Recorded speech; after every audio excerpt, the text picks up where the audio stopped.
Yeah, exactly.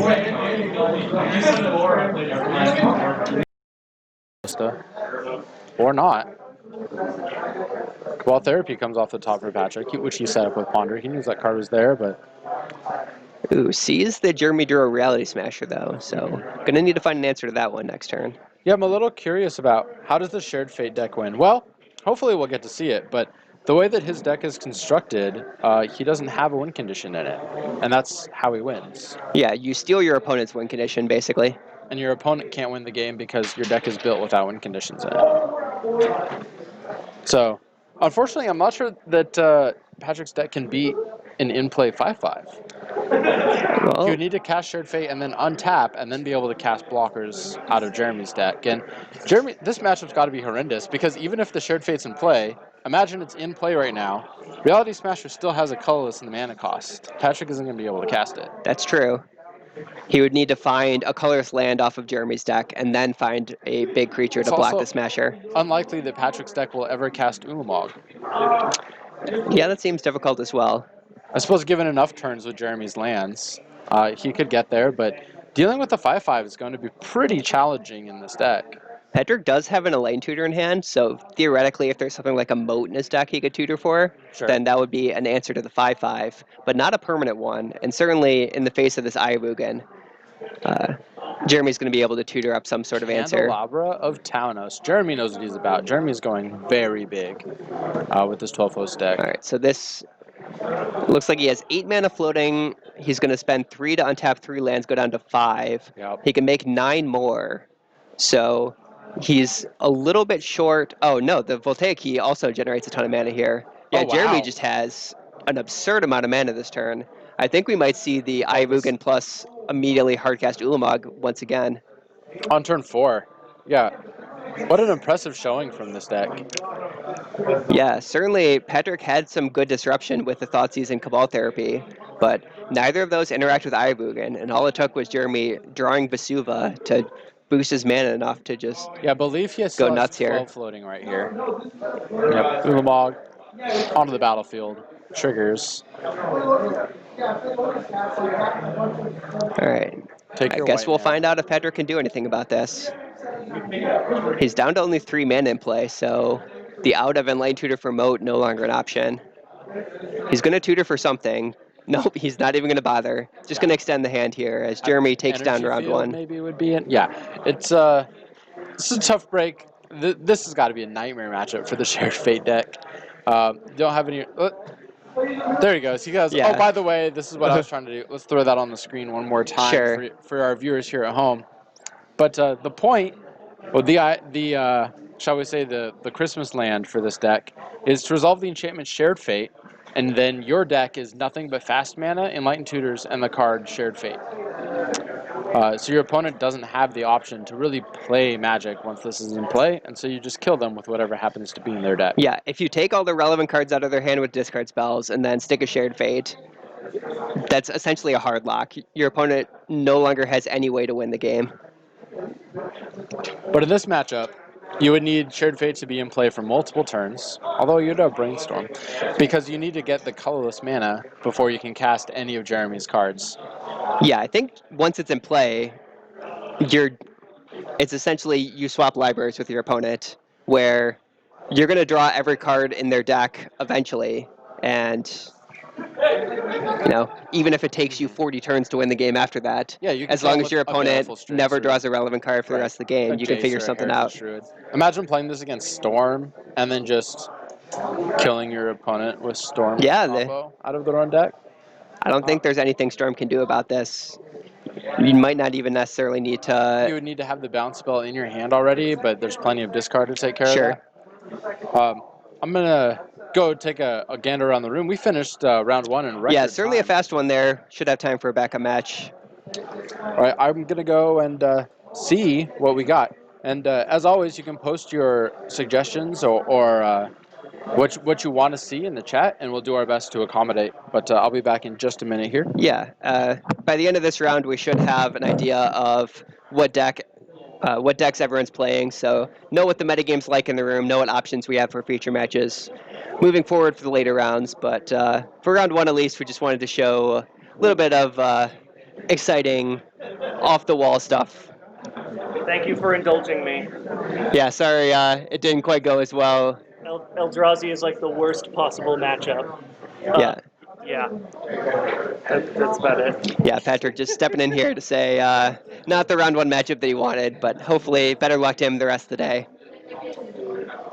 Looks like we got even 30 players in the room, so good turnout here for Monday Night Legacy. And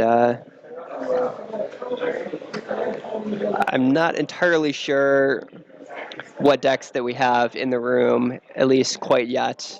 I know there's at least a lands deck, a Grixis Delver.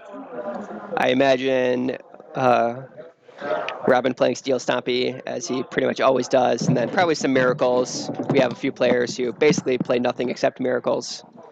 So unsurprisingly, every single person in the room is still playing Magic 10 minutes into the first round, 20 minutes in the first round. All right. But I was able to get us a list of all the archetypes in the room. So they'll page us once somebody finishes who's available to be on camera, and we'll get another backup match on camera. But in the meantime, let's go through this list and see if we have any spicy ones. This one just says Chain. Anyway, so we have a couple of Stoneblade decks, a couple of 1, 2, 3, 4 Phoenix decks. Wow. At least. So Seattle keeping up on what the newest tech here is in the Legacy metagame. We have some Stifle Knot.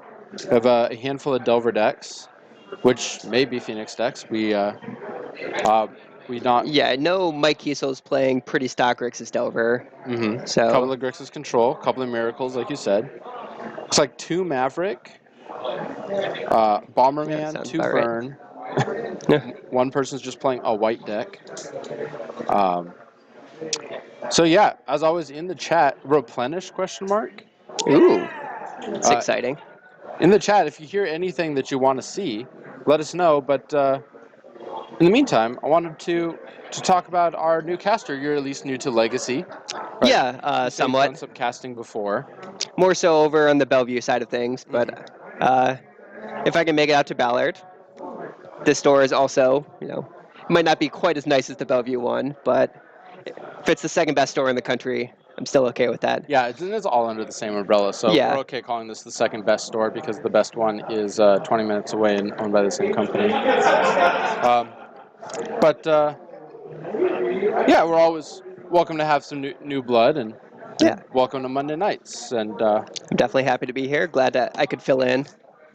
Have you been following the War of the Spark spoilers? I've checked out, certainly a bunch of stuff came out yesterday, and I was able to get a look through that. I'm not sure I've seen everything today, but at least in terms of cards that I think are pretty likely to see Legacy play, the easy one is Liliana's Triumph. Liliana's Triumph. Which is basically just a straight upgrade over Diabolic Edict. Mm-hmm. Yeah. I mean, certainly you're someone who has a lot of experience with Grixis Control. I've been playing Grixis Control as my main deck for, 2 years now, and having access to an Edict that... Okay, so it's just Diabolic Edict, right? It's not different in any meaningful way, but you have corner cases where you get a 2-for-1 if you're already winning, because you have a Liliana in play. It gets around random diverts in case you ever play against Tom Lynch. It lets you get around ley lines. And in exchange, it really has no downside. Plus, the promo is really pretty. Definitely agree there. What's Jeremy's colorless deck? So Jeremy was playing a 12-post variant of Eldrazi.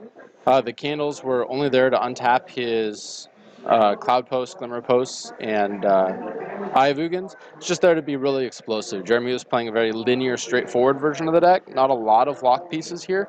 Also no, I believe, Thought-Knot Seers, just only giant spaghetti monsters. Well, considering that both games we saw Jeremy on turn 4 make 17 mana to be able to activate Eye of Ugin and cast Ulamog in the same turn, certainly explosive, it might be an understatement He for knows that what he's deck. about. Yeah. He's going to do one thing and do one thing faster than any other deck in the format. Let's see. War of the Spark Spoilers. Dovin's Decree, I believe it is. Is that the new negate? It's a blue-white negate. Sure. That can't be countered. I think we're going to see... I think that's going to break the legacy barrier, as it were. I think we're going to see that in Miracles. It's a... Counterspell was never really good against the creature decks anyway. Barring something like Trina Nemesis, most of the time you were spending your counterspell on non-creature spells, on planeswalkers, or on combo pieces, combo cards.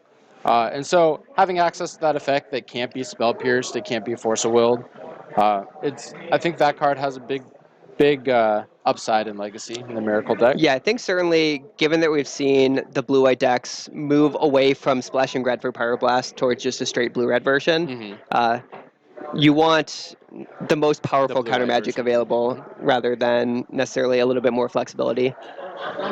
Yeah, and they're just not... Blue isn't as prevalent as it used to be. And of the blue decks, you have decks like Team America where your threats are the green and the black spells. I guess Team America is kind of an old example, but there are decks where even against decks with blue in them, you don't want the Pyroblast because they're countering the spells that matter.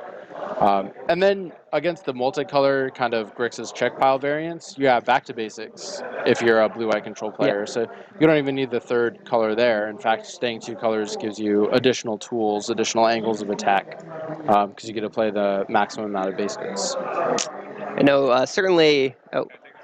Yeah. Can you find us match? What's that? Can you find us match? That's all right. All right.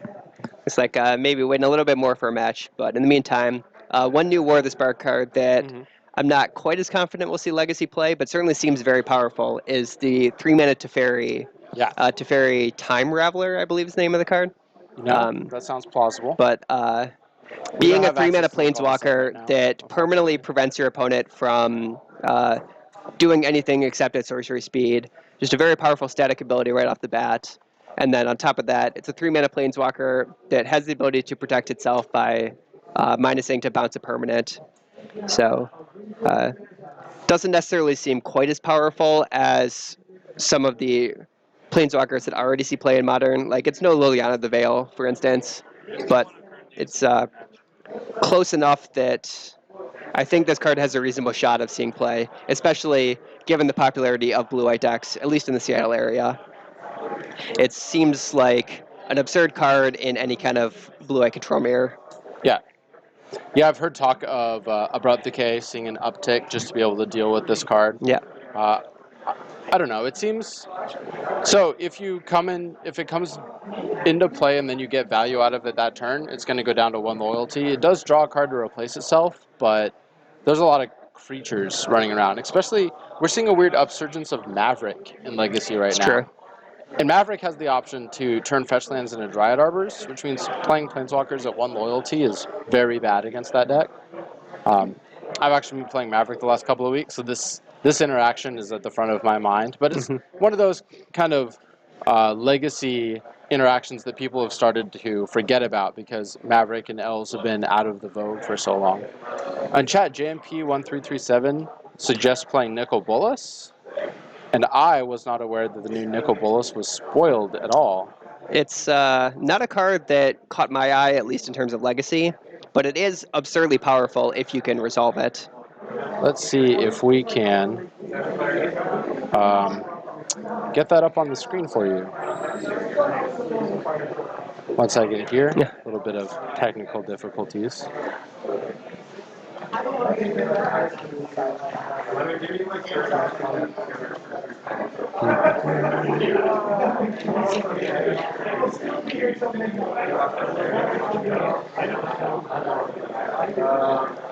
No, we're not going to get it? All right, well, we tried. It's on our screen, so we got halfway there. Yeah, so I guess we can just read off the text here. It's a 5-mana Planeswalker costing blue, triple black, and then a red that has a static ability, not quite as relevant, getting loyalty abilities of all other Planeswalkers. But the relevant part, +1 to have you draw a card, and then Each opponent exiles a card from their hand or a permanent they control. -3 to destroy a creature or planeswalker, and then -8. Each opponent that doesn't control a legacy creature, legendary creature, or planeswalker loses the game. So here's a fascinating card. I do like that the +1 is basically a 2-for-1. You're guaranteed to draw a card, and you're getting straight up card advantage. You're either getting a card out of the hand or you're getting a card off the battlefield. You're getting the worst option for your opponent, which means this is going to take 2 or 3 turns before it starts generating any plausible value. But that's negated by the fact that you do have the ability to just reach out and destroy a creature. Yeah. Although that does put you at 1 loyalty, which makes you run into that Dryad Arbor problem that we talked about. It's a powerful card once it gets on the board, but I think 5 mana might be a little bit too much for this effect. I think 5 mana might be a little bit too much for this Yeah. effect. Plus, it's answered by both Hydroblast and Pyroblast, which isn't really want to be in your win conditions right now. You see, Miracles and Grixis both are trying to err on having win conditions that don't die to those 2 cards. Miracles with their Gideon and Grixis with their... I would say Grixis right now is in the camp of just losing to Pyroblast, but every once in a while you see Bitter Blossoms or stuff like that. That's why it's going in Eureka Tail. See, okay, here's the thing about Eureka Tail. You have the option to play any permanent, regardless of its mana cost. And there's an 8 mana Nicol Bolas that draws you 2 cards every turn. Yeah. So I don't know. Although Eureka Tail is a deck that could leverage. We have a matchup. All right. Yeah, it sounds like we can put this on hold because we got a backup match. We have who? Table 6. Table 6. Table 6 is Eden Jameson and Greg Mitchell. Table 5. Oh, never mind. David Pomeranz and Kelly Bolduc. Yeah, I'll get our overlay updated. Do we know what decks they're on? We have Ads Ban on one side and Phoenix on the other. So we'll get you updated with who's playing what. Yeah, Kelly, I believe, top-aided our most recent 1K with a Grixis Phoenix deck. Versus Phoenix. Oh, I'm sorry, it's Blue White Stoneblade versus Phoenix. Okay. So Kelly's looking to run it back, it sounds like. And we'll get our overlay updated for you real quick, but waiting to see who's on the play here. And I didn't get matches, so we'll get those updated as we have them. I like this playmat. Do you think that's a custom job? It seems like it. All right, and I imagine this is game 3. Mm-hmm. It looks like Kelly going to be on the play here.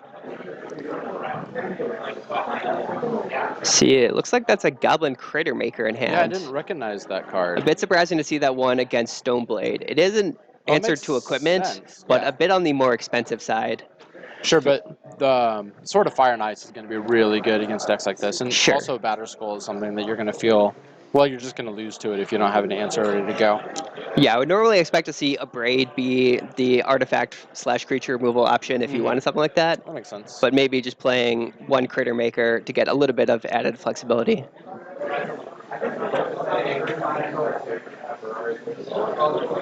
All right.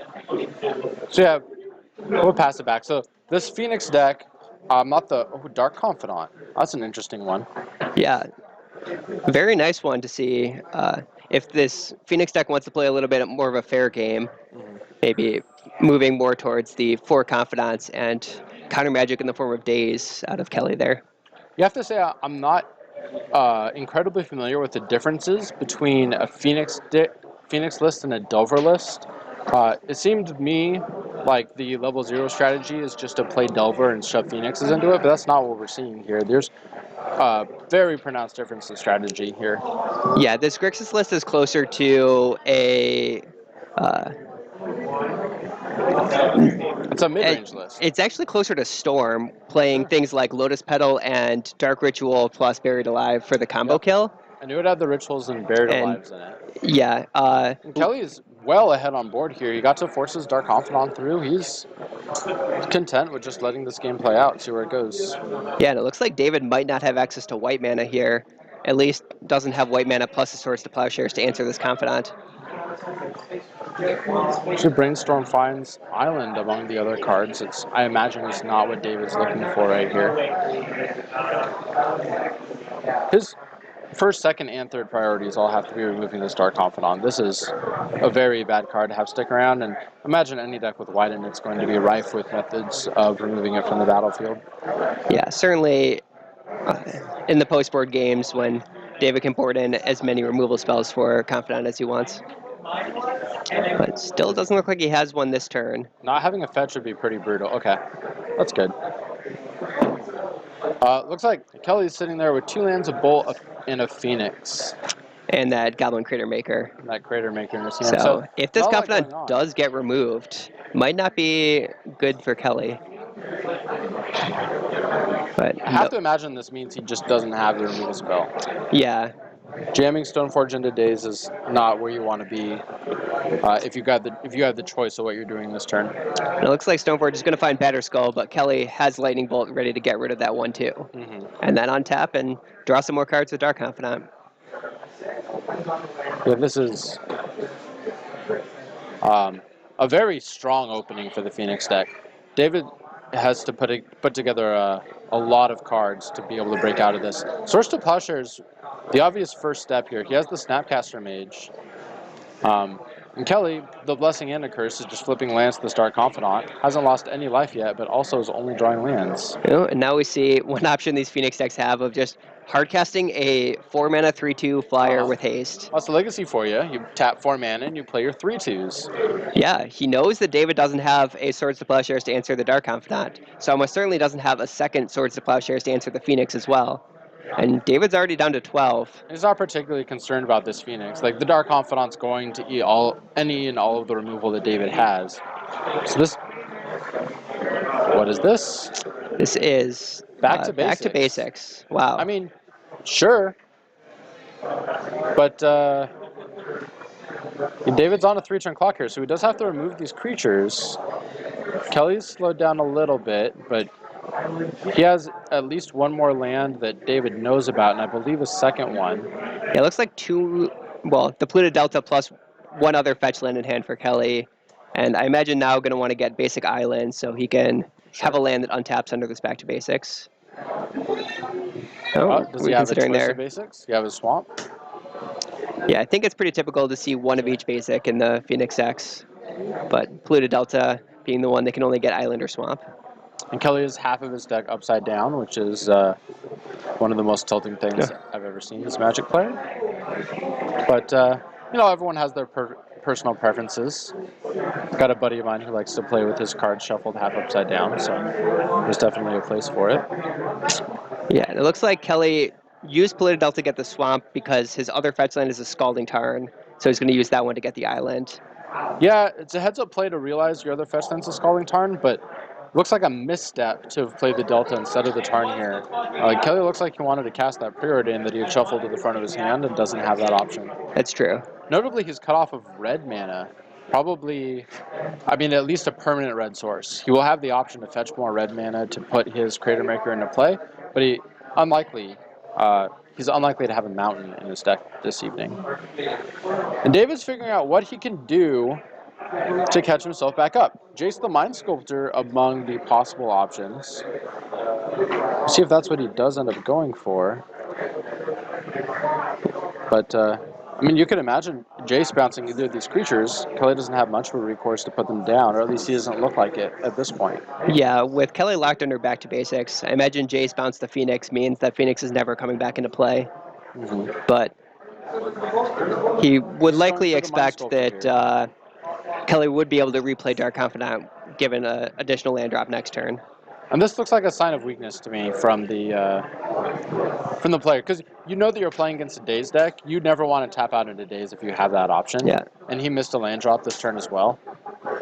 And he dropped the Jaces to 2 against a 2/1. So this is really not the way David wanted this game to end up.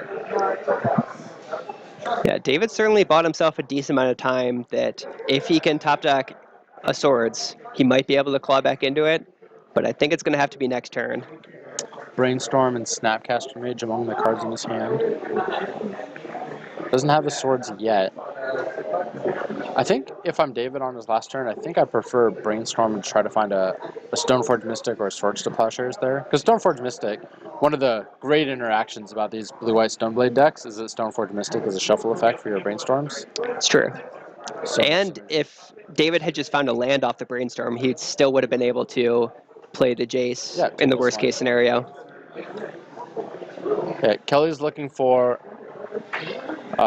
either a combo to put Phoenixes in play or ways to preserve his lead on the board here. Counter spells, more threats. Discard if he has access to it. This seems like a deck that would play Cabal Therapy. Yeah, right? he can Cabal Therapy himself to get that Phoenix out of hand if he really wants to. I imagine doesn't want to flash it back, sacrificing the Dark Confidant.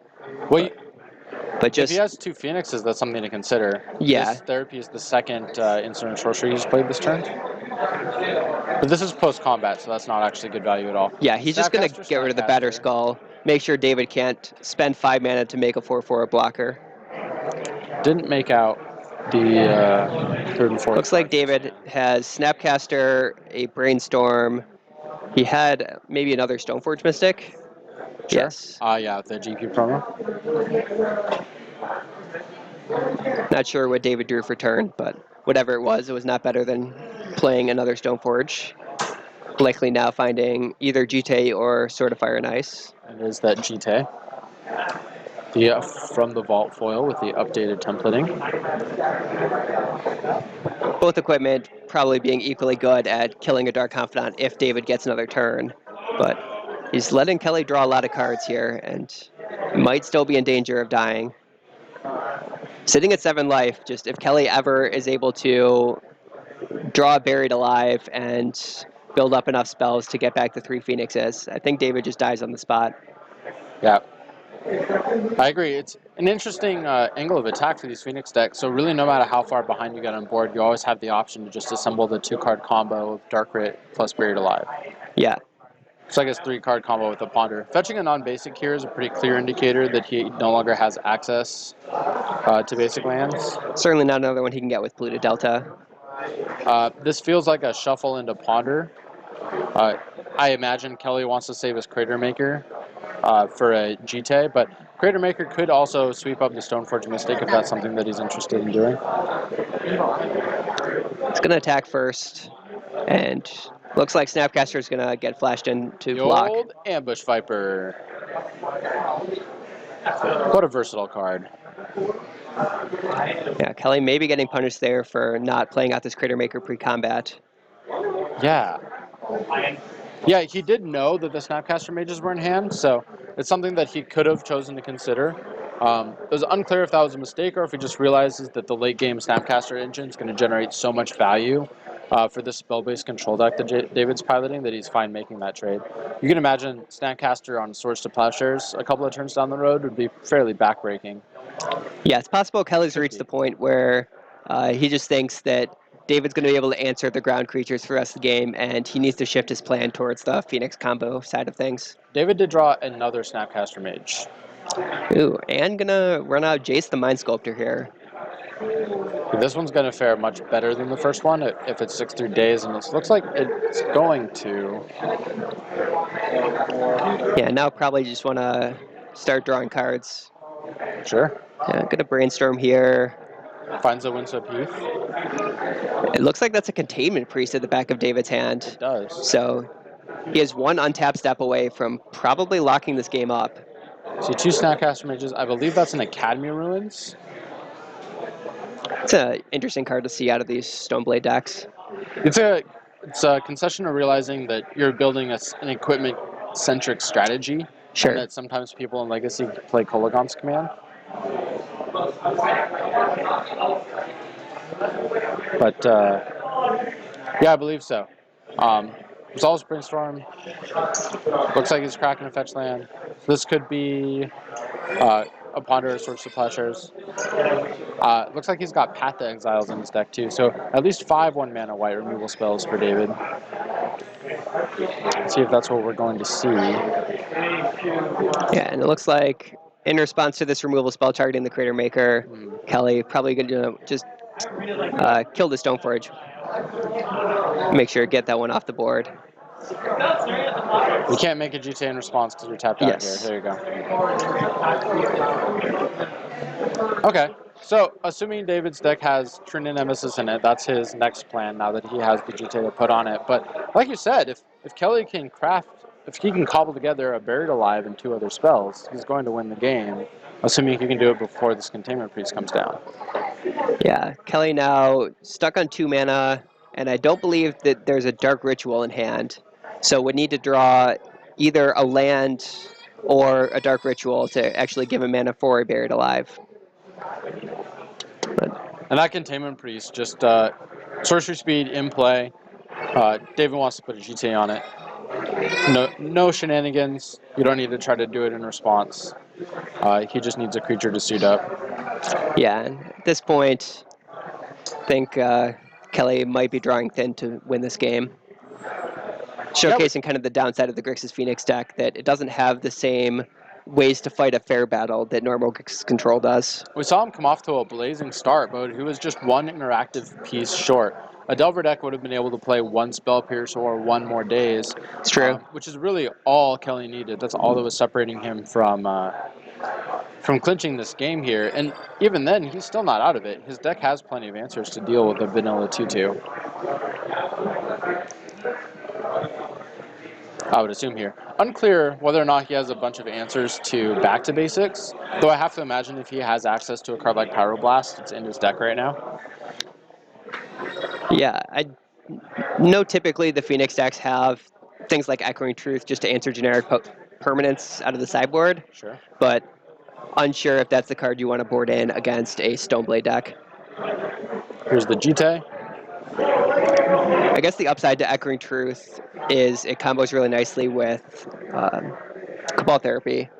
So you basically get the guaranteed hit on therapy and a guaranteed answer to any problematic permanent if you need it. Sure. But can even see something like Young Pyromancer complementing the strategy. It's true. You have a Brainstorm off the top here for Kelly. So he gets another opportunity to dig for an answer. A Dark Confidant hit plus this fetch land makes David dead to Lightning Bolt. That's a consideration. Is that a red card? It looks like that's another Goblin Crater Maker.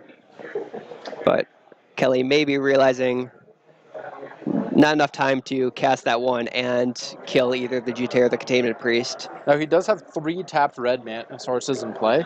The Grixis list only play 4 red mana sources. So oh yeah, that's true.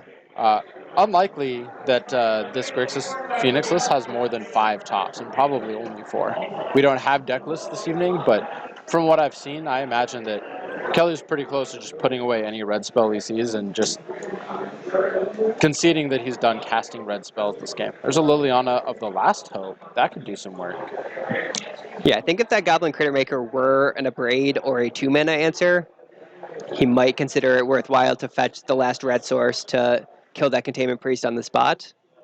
He's putting away his Phoenixes, playing a fetch land. It looks like no answer to the Containment Priest right now, though. And this GTA is going to be pretty painful. GTA, there's Abrades in his deck. You see when they're at the top. Okay. GTA, if he plays Crater Maker past, the GTA is just going to clean it up, and he's not going to have the option to blow up the GTA. It looks That's like, not gonna be the line. yeah, not even fetching a red source here. Just going to get an Underground Sea. Maybe Desperation firing off another cantrip. He does have another Brainstorm. Unclear what he's looking for. Fatal Push, possibly, at 1 black? I didn't see any black removal in the deck when we flipped through, and that's a pretty uncommon thing to see. I imagine the Dark Rits and Buried Alives and all of that kind of eat up some of your removal spots. Yeah.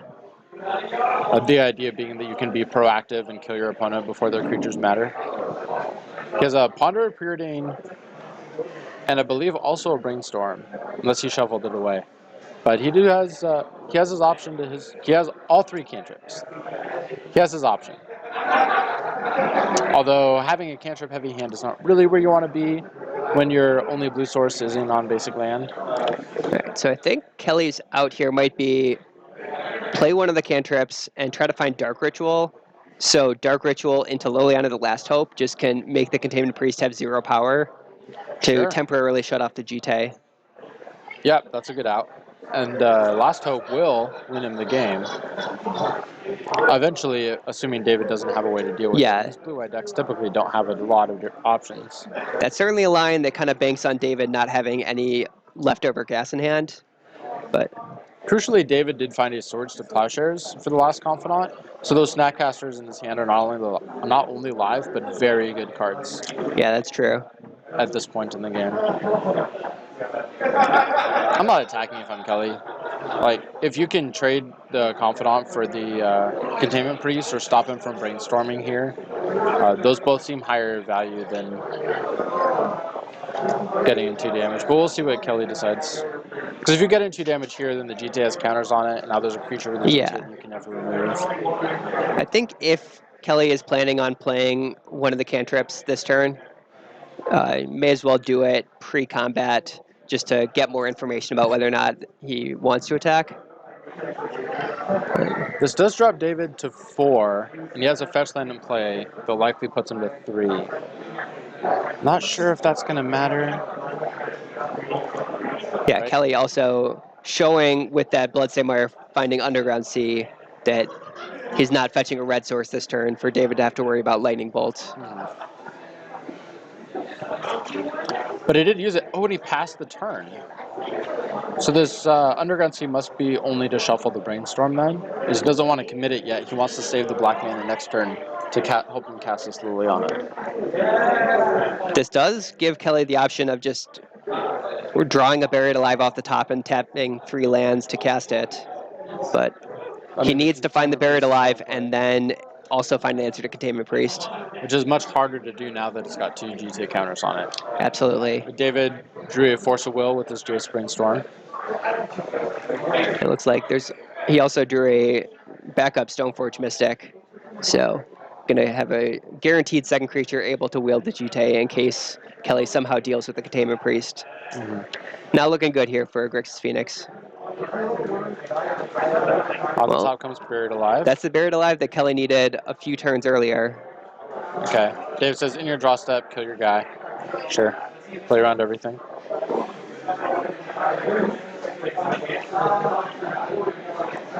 Maybe some confusion there in the timing. Buried Alive is in his hand. There's not a time between the reveal and it being in his hand. So once you reveal it, it's in your hand. You know that. I think David might have wanted to kill the Confidant before Kelly got a trigger, and there might be some miscommunication as to whether he passed the turn or not. Yeah, we'll let the players sort this out, but how this works is since he's revealed the top card to his Dark Confidant, that trigger happened. Yeah. If David wanted to do something, he had to act on his turn. And because David passed the turn back, he's given up the option to act on his turn. And he doesn't have a chance in Kelly's upkeep to kill their Confidant without the trigger going off. Yeah, so it looks like Kelly is going to get that trigger. Going to draw an extra card, being a preordain. But that's not what he needs at this point. Yeah, all these cantrips when you're so tied up on mana. Kelly now has 4 cantrips in his hand, and each one of them is basically his entire turn if he chooses to cast it. Yeah, Back to Basics doing really good work here against this. And it looked kind of anemic. When the Back to Basics came down, he was at 7 life against 5 power, but David's been able to navigate this game. But I think really, we've seen 1 Daze and 1 Cabal Therapy out of Kelly's deck, and I think one other piece of interaction would have put this in Grixis Phoenix's favor. Yeah, certainly an additional counterspell for either the Back to Basics or the Jace when it came down a few turns later would have been game-winning for Kelly. Chooses not to slam the Liliana. Didn't find it. Looks like there's a Thoughtseize there that's certainly too late. Another fetch land and an Abrade. Abrade for the GTA could do something. Yeah, at this point... no, he doesn't have red mana. Not going to be able to kill the Containment Priest. But if there's a fetchable red land left in the deck, he could draw the fetch land, play it, and then next turn be able to Abrade the GTA. But at that point, I think it might be too late. Yeah, Kelly's not interested. He's looking for... I thought he would be interested in the discard because he wants to resolve this Liliana through Force of Will. But I don't think the Liliana saves him anymore since the GTA has counters on it. Sure, that's also a good point. And shuffles, draws the Abrade that he definitely didn't want. Shuffled away the land, he didn't cast it. So it looks like he doesn't have that 4th red source. He only has the 3.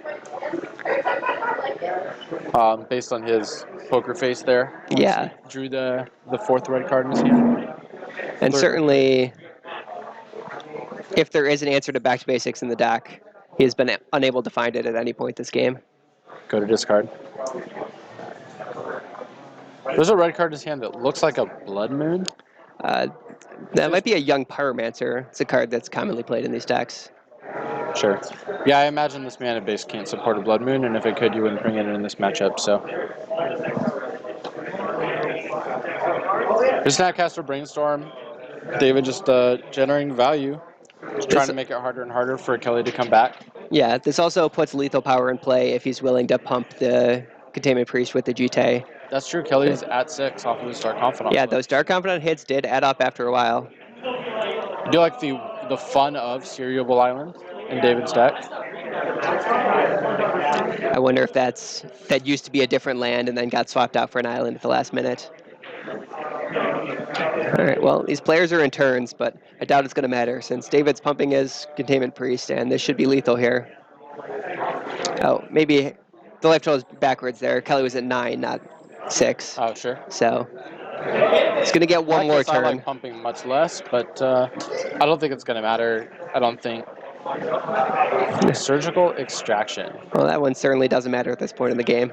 Oh, but David is going to bottom it. He's going to bottom it. Yeah, dubious is why you'd bottom that, but all right. He might have another Snapcaster in hand and just feels completely safe with Force of Will plus Snapcaster for either a Swords to Plowshares or something else. And pass it back. We're going to see that other Snapcaster come out. Oh, it's not passing. They were just updating the die. Yeah.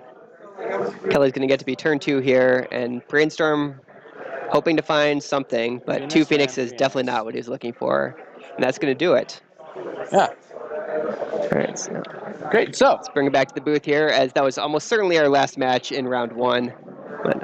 So Kelly was playing this Phoenix deck at the 1K. Yes. And I believe, a Phoenix deck took it down, not this Phoenix deck. I know Kelly top 8'd with the Grixis version and a different Arclight Phoenix deck. A straight blue-red version closer to just blue-red Delver was our eventual winner. Not sure exactly how Kelly finished. Top 8's a pretty But yeah, solid certainly showing top for 8 the deck. at any of our 1Ks is fantastic. So Arclight Phoenix really representing itself. Absolutely. In the Legacy community, and really in all formats. It's absolutely. Pretty strong deck, as I understand, in Modern. It is far and away the best thing to do in Modern. It is playable, but not necessarily quite as powerful in Standard. And Legacy people are learning how to deal with it. Yeah. Boarding and Surgical Extraction against Delver feels awful, but it's really good against Phoenix. Glancing over to chat here, Grixis and Therapy himself is a line that probably doesn't beat Containment Priest, depending on which phase of the game. We brought it up the turn that David had the option of Jace unsummon either the Confidant or the Phoenix. Chose to bounce the Phoenix, and Kelly could have chosen to sacrifice the Confidant to Therapy himself to get back the Phoenix. But at that point, you're just trading a Confidant for a Phoenix, and that doesn't seem worth it. Well, let's see here. Any lands in the room? We don't have any High Tide. We do have Blue-Red Delver, and we have one lands. We have one lands because I saw it, but Lauren's not here, and so I imagine Jim is playing lands. Jim Huang. He was playing it last week at least, and has been playing that pretty regularly. They took away my deck list, and so we did lose our archetype breakdown here, but we can. Well, I saw 1 vote for lands and 1 vote for Blue-Red Delver. And I think we have one of each. I just need to find out very quickly. Yeah. Why don't we try to get back our archetype breakdown? I can at least go through the players that I know who won round 1. We have Colin Brady almost certainly playing Miracles. Tom Lynch. He has a history of playing Sneak, but I don't actually know if he's playing that tonight. He's been doing some nonsense recently. Is it Delver? Lost to Maverick. And do we have a lands? Our lands deck lost to Jim Death Shadow. also lost. And our other lands deck lost to Grixis Control. Not a good round 1 for lands, apparently. And our other Delver deck beat the mirror. So let's get our Yeah, blue red Garth Delver. versus Matt. Yeah. It will. Table 6. All right. I'm gonna work on getting the overlay updated here. Do we know what Matt's on? Painted Stone. Oh, Painter Servant. Yeah, eh? beating Replenish ? Coolio. As it's so eloquently described on our archetype breakdown. Test. There's one Storm pilot in the room, and they have yet to win a game. So that is what Storm looks like. That's pretty uncommon. Yes, I think Storm is one of the better decks in Legacy right now, at least in the local metagame. Yeah, and Storm is always, it's got its aficionados, it's got its very skilled pilots. It's true. And those people will play Storm until the day they die. Yeah, James Johnson, never going to put that deck down.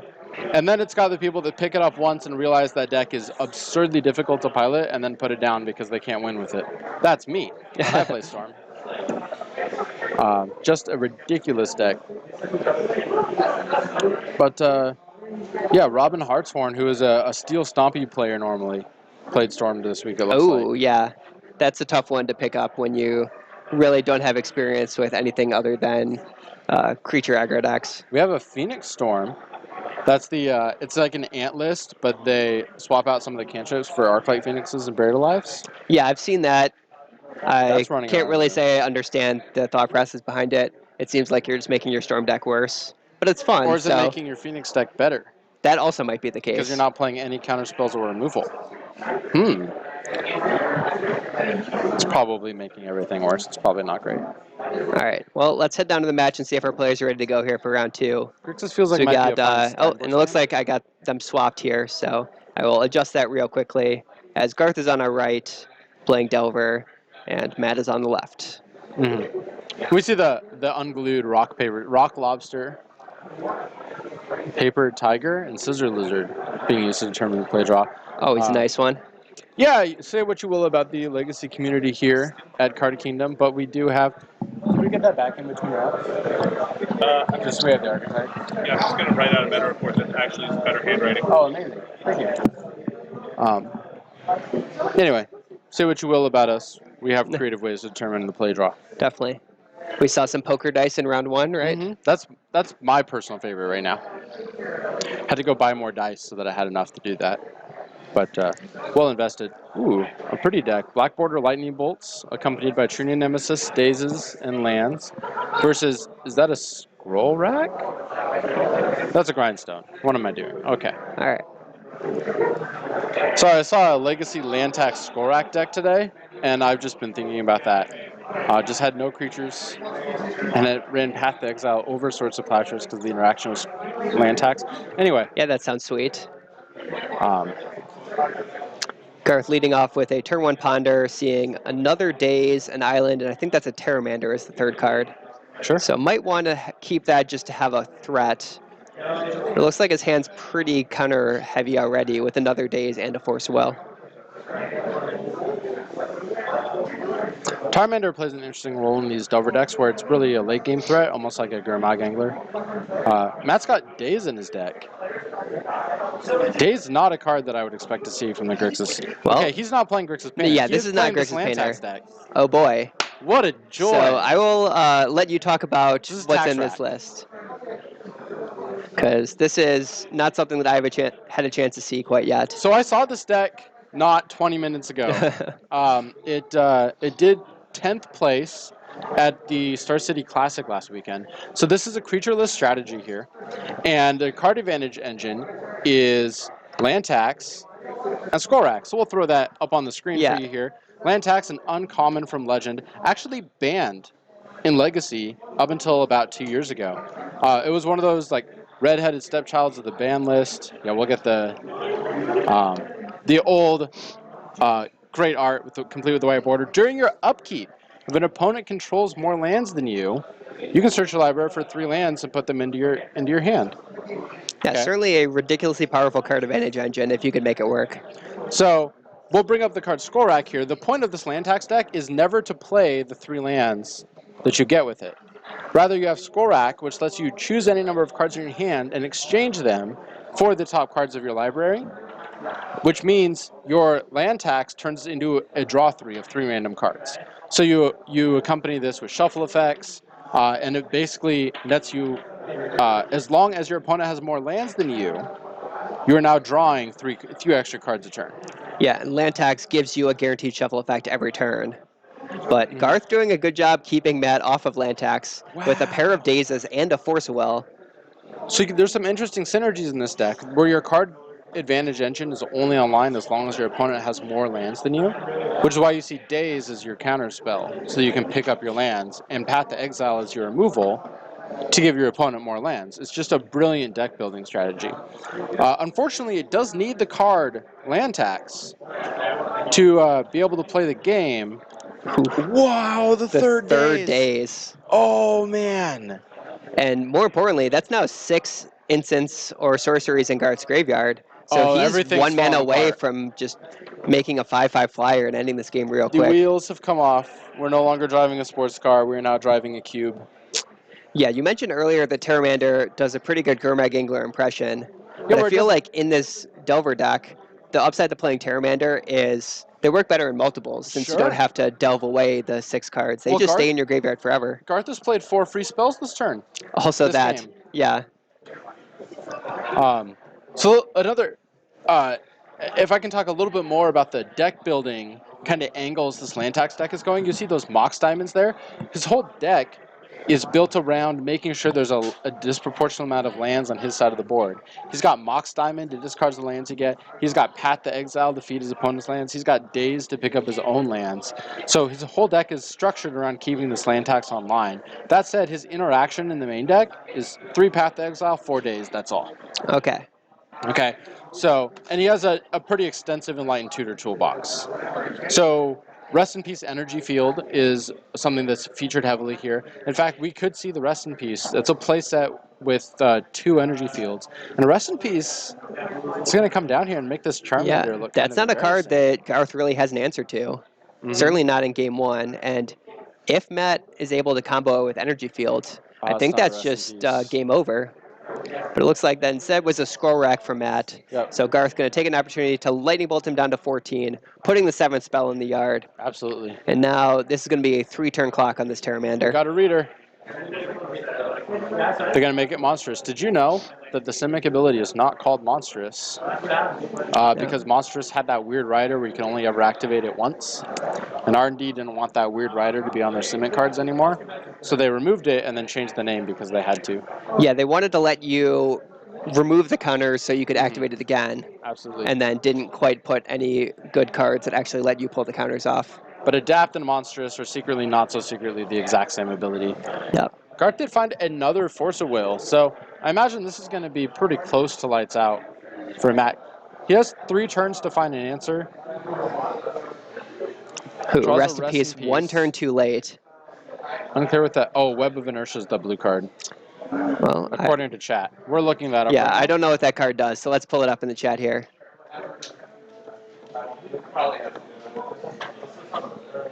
There it is. At the beginning of each opponent's combat phase, they can remove a card in their graveyard to basically fog for a turn.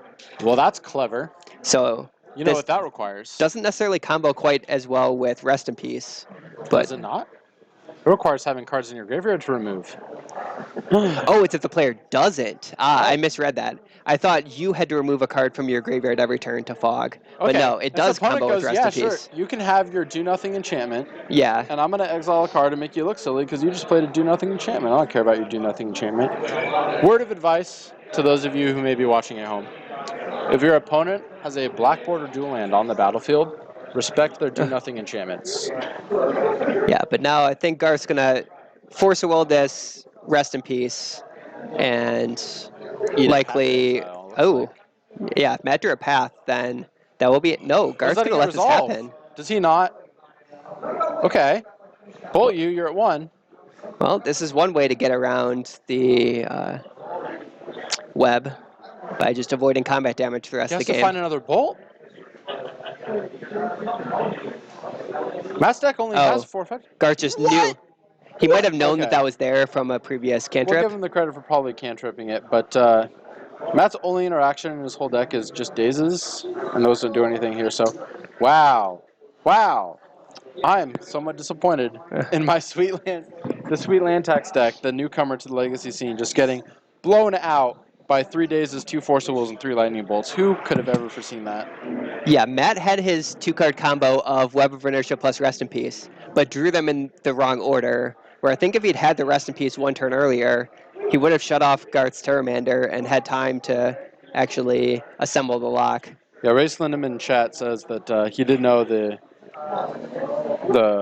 Lightning Bolts from the Brainstorm, but Yeah, that makes sense.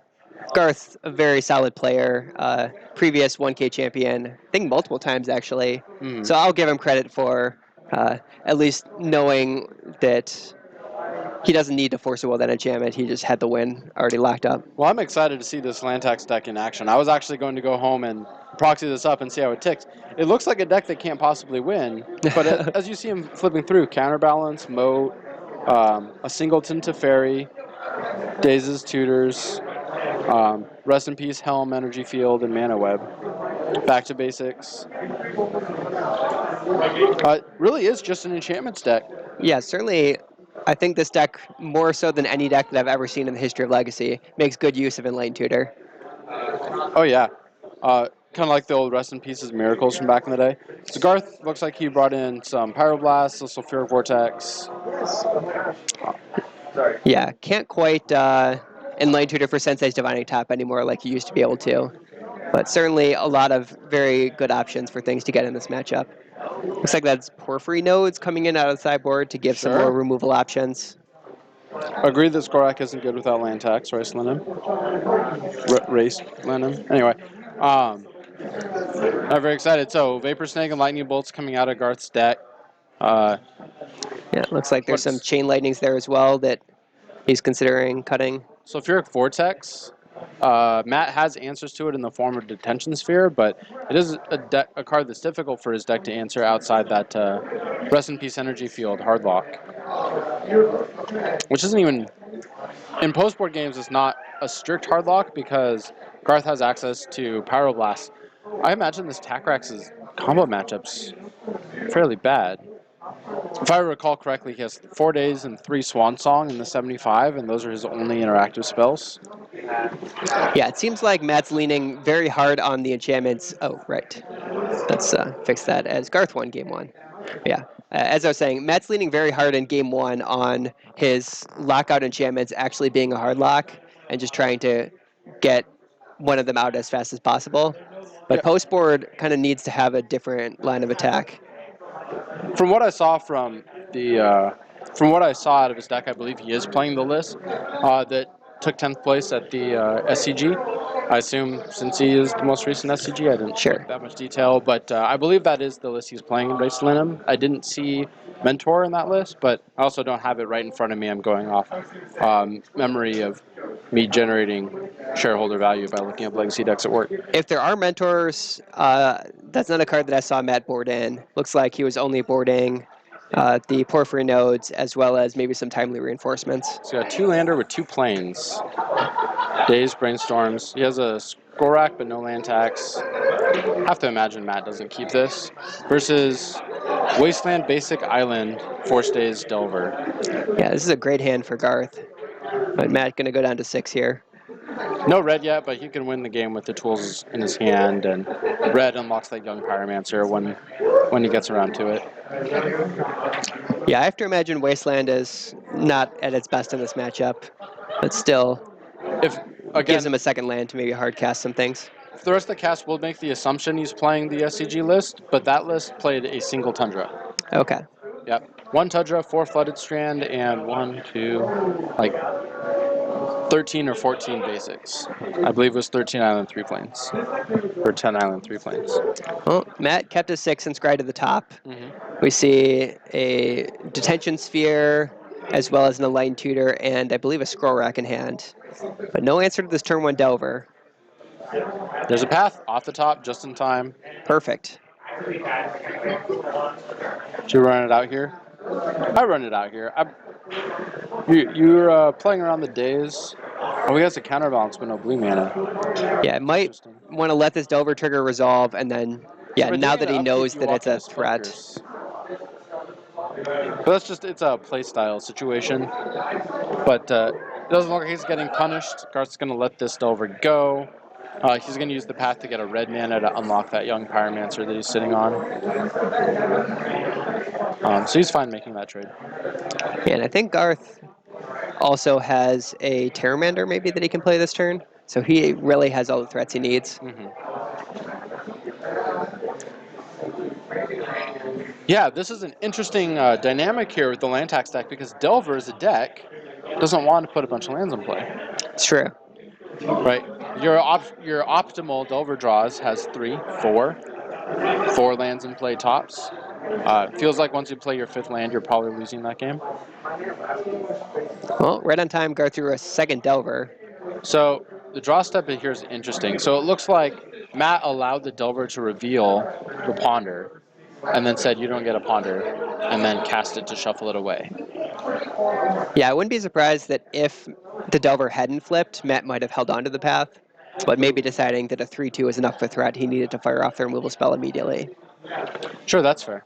Looks like, does Matt have a pair of Mox Diamonds in hand with no He has a third Mox land? Diamond and a Scroll Rack. Okay, No, yeah, Mox Diamond and a Scroll Rack. sure. Here's the rest in peace. This doesn't look like it does anything, but one of the Garth's primary threats are Terramanders. And this basically turns that card off. Yeah. And it's not blue. Maybe now Garth can just hold on to the Terramander to be a blue card for the Force Will. I think that's what Terramander's going to be destined to be. He's drawing a Pyroblast now, flipping his Delver, and can now run out Young Pyromancer with double Counterspell backup. Sure, that seems like a pretty good spot. It looks like he does have a backup Pyromancer too. Yeah. At some point, might be concerned about potential Terminus. He doesn't necessarily have access to Matt's deck list to know that that's not a card to worry about. Oh, another Mox Diamond is the worst possible draw. Yeah. I mean, Matt, at his core, his deck is just sitting here doing nothing. He's just spinning his wheels, tapping his mana, not affecting the board. And Garth says daze that anyway. Get value, generated 1/1 token. This is 6 damage coming across here, and Matt's got to find a way to stem the bleeding really quickly. These 1/1 tokens against his sideboard Periphery nodes are going to do a lot of work if he draws that card too. Absolutely. I mean, you brought up in Game 1 how important land tax is to Matt's strategy, where so many of his cards are fantastic when there's a land tax in play, but don't do a whole lot without one. Imagine you get a land tax and trigger it once with Matt's hand right now. Then you get to play 2 Mox Diamonds and a Counterbalance on your land tax turn. Absolutely. Or the turn after your land tax. Yeah, Fight over the Counterbalance because it makes 1/1s. Yeah, this now gives him a 2-turn clock and still has access to Force Will for any potential follow-up next turn. Not sure what Matt can draw to get himself out of this. It does look like Matt missed a token, so only has 1 now instead of 2. Which may or may not matter. But Matt's going to have to do a lot of work to get back here. This looks like Detention Sphere on the Delver. Yeah, I think whatever Matt does, Force of Will is going to answer that and end the game right this turn. Timely Reinforcements. That's a spicy one. Garth giving the nod of approval there. Sure. If you want to be good against Delver, that's a way to do it. Let's pull up this Star City list. Yeah, 2 Timely Reinforcements in the sideboard. This does look like exactly what we're seeing out of Matt. 0 Mentors on the Star City list in the chat. But at any rate. And 1 main deck copy of Goblin Charbelcher. The Charbelcher's there for after you remove all the lands from your deck with land tax. Yeah, it gives a pretty fast win condition if you need it. But this is... Did he not... Oh, he let the Timely Resolve. Interesting. Oh, Maybe Garth just feels like he has this game won even through Matt gaining some life. I wonder if this is just an incredible amount of respect for Energy Field. The Energy Field is lights out if it hits the battlefield. Yeah, Matt would have needed to have some sort of follow-up after the Timely got countered to survive for a turn. But if he had done that and then untapped and played Energy Field, I think Garth might have been shut out. Against Wasteland, I think I want to discard my 1-of Tundra that I just drew. But more importantly, one of those Delvers are face up and face down, and Matt's got an Energy Field. So Matt's going, I can play this Energy Field and hit 1 Delver, or I can wait a Is- turn and try to get both of them. Looks like he's gonna. Well, he's a gonna try to Braid's wait going a to turn. flip the other Delver, and Matt's at 6, so I think this should, or no, he's at 9. Once again, I am thrown off by the life pad being upside down. Yep. So yeah, Matt's going to get one more turn here, and now if this Detention Sphere removes both Delvers, The last straw is Daze. all right, that doesn't look like save it him does here. anything. Unless Garth chooses to hardcast this Force, which seems pretty unlikely. Mm-hmm. Yeah, get rid of the non-basic.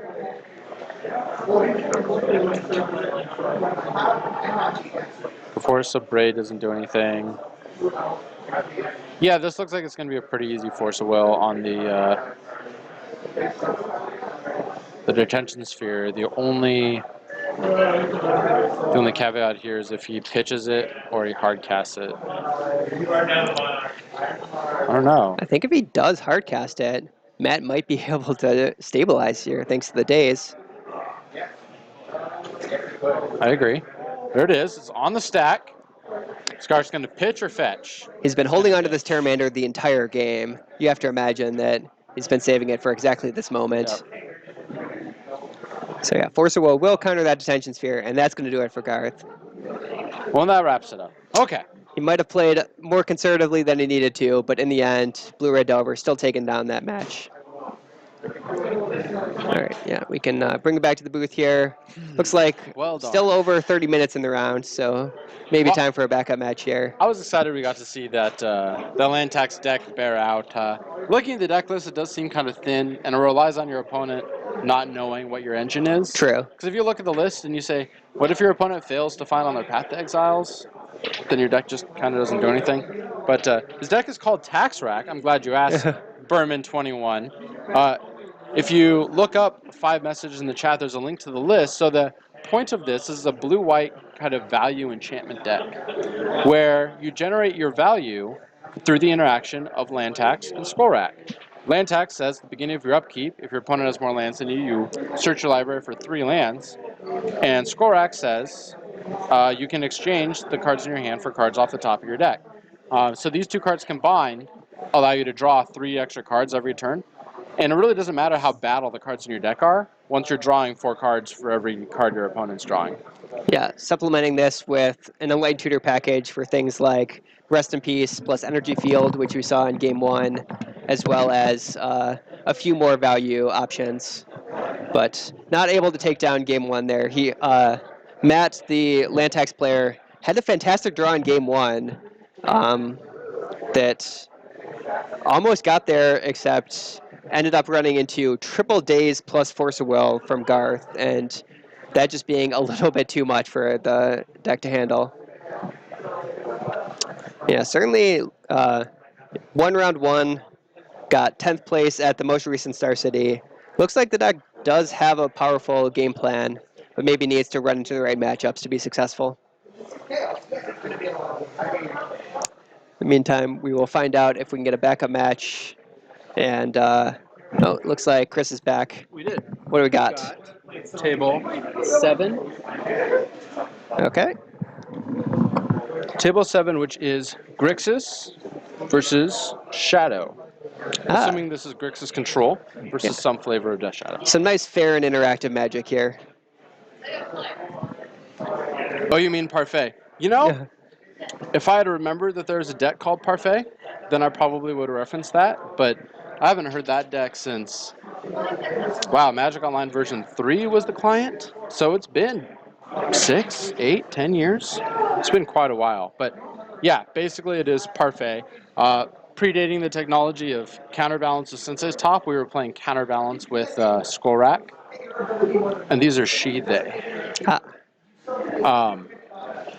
But yeah, it's the old school blue-white tax rack control featuring Mox Diamonds and the like. And it did well into Star City. Hopefully we'll see a little bit of a resurgence in it because it's full of sweet cards. Have to feel like this strategy, one last thing before we move on, is kind of a metagame call against Miracles and Grixis, which are the 2 premier control decks in the format. Both have very hard times dealing with enchantments, especially non-blue enchantments. But enough about that. All right, we're ready to go for our backup. Let's head down and see if they are... Oh, and once again, I have the players swapped, so I'll fix that real quick. Do you know what the game score is? I don't. I should. A more competent caster would have found that out. But here at Legacy at Mock Sporting House, we like to provide the authentic hometown casual appeal. Yeah, this is certainly a matchup where they could very easily just be starting game 2. We'll see who's on the play here. I would assume they're on game 2 as well. Looks like both players taking a mulligan down to 6. As soon as we know who's on the play, get the overlay updated.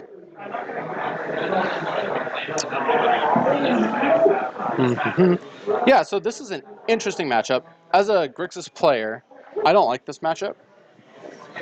Death Shadow has a lot of good tools to kind of grind you out and make sure that they can stick their premier threat of Death Shadow. And then once it's in play, usually running on 2 pushes and 2 edicts as your removal. It's very good against the Kolaghan's command engine because the card Kolaghan's command interacts very poorly with all of the cards in the Death Shadow deck. Additionally, if that weren't bad enough news for the Grixis deck, out of the board they bring in a pile of...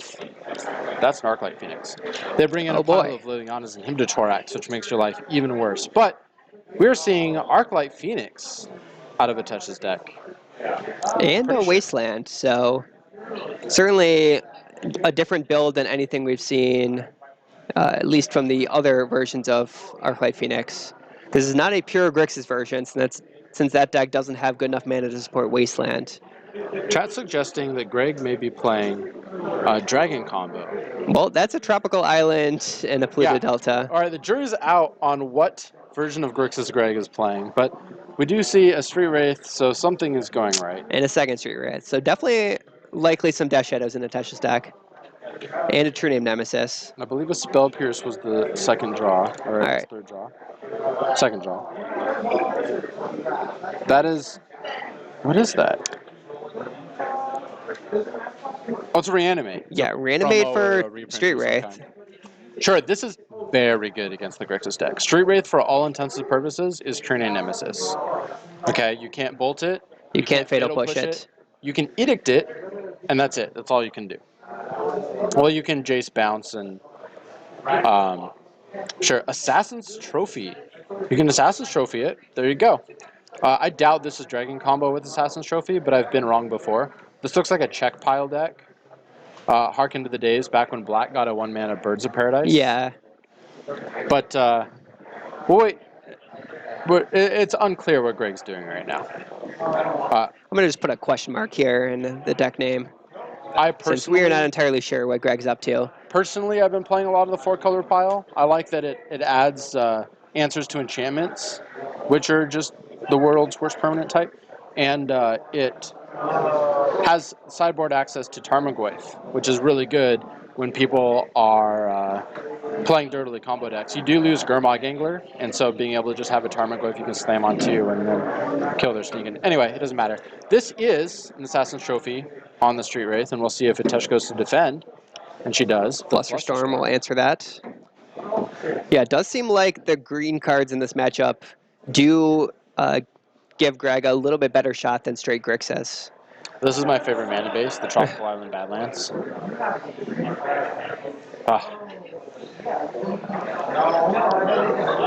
Do you take the removal color or the cantrip color? Okay. Atesh chooses to go after the cantrips. Race Lindum says it's check pile with Dragon combo. So, potentially Greg's just doing everything. Greg is certainly someone capable of that, but that seems like a stretch even for him. Voila, hey, Brown. World of Gorger Dragon was banned in Legacy. It was a relatively recent unbanning. More recent even than land tax.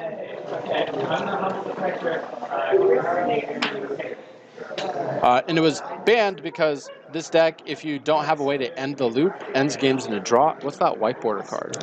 Looks like that's a Pyroblast, a Pernicious Deed, and a Nihil Spellbomb is the 3 cards there for Greg. This has got to be Pile. I haven't seen any Reanimates or Dragons. I believe this is just a 4-color Pile deck. Certainly Pernicious Deed has to be a tell. This is a pure control deck from Greg. you've gone pretty deep into the control answer type cards.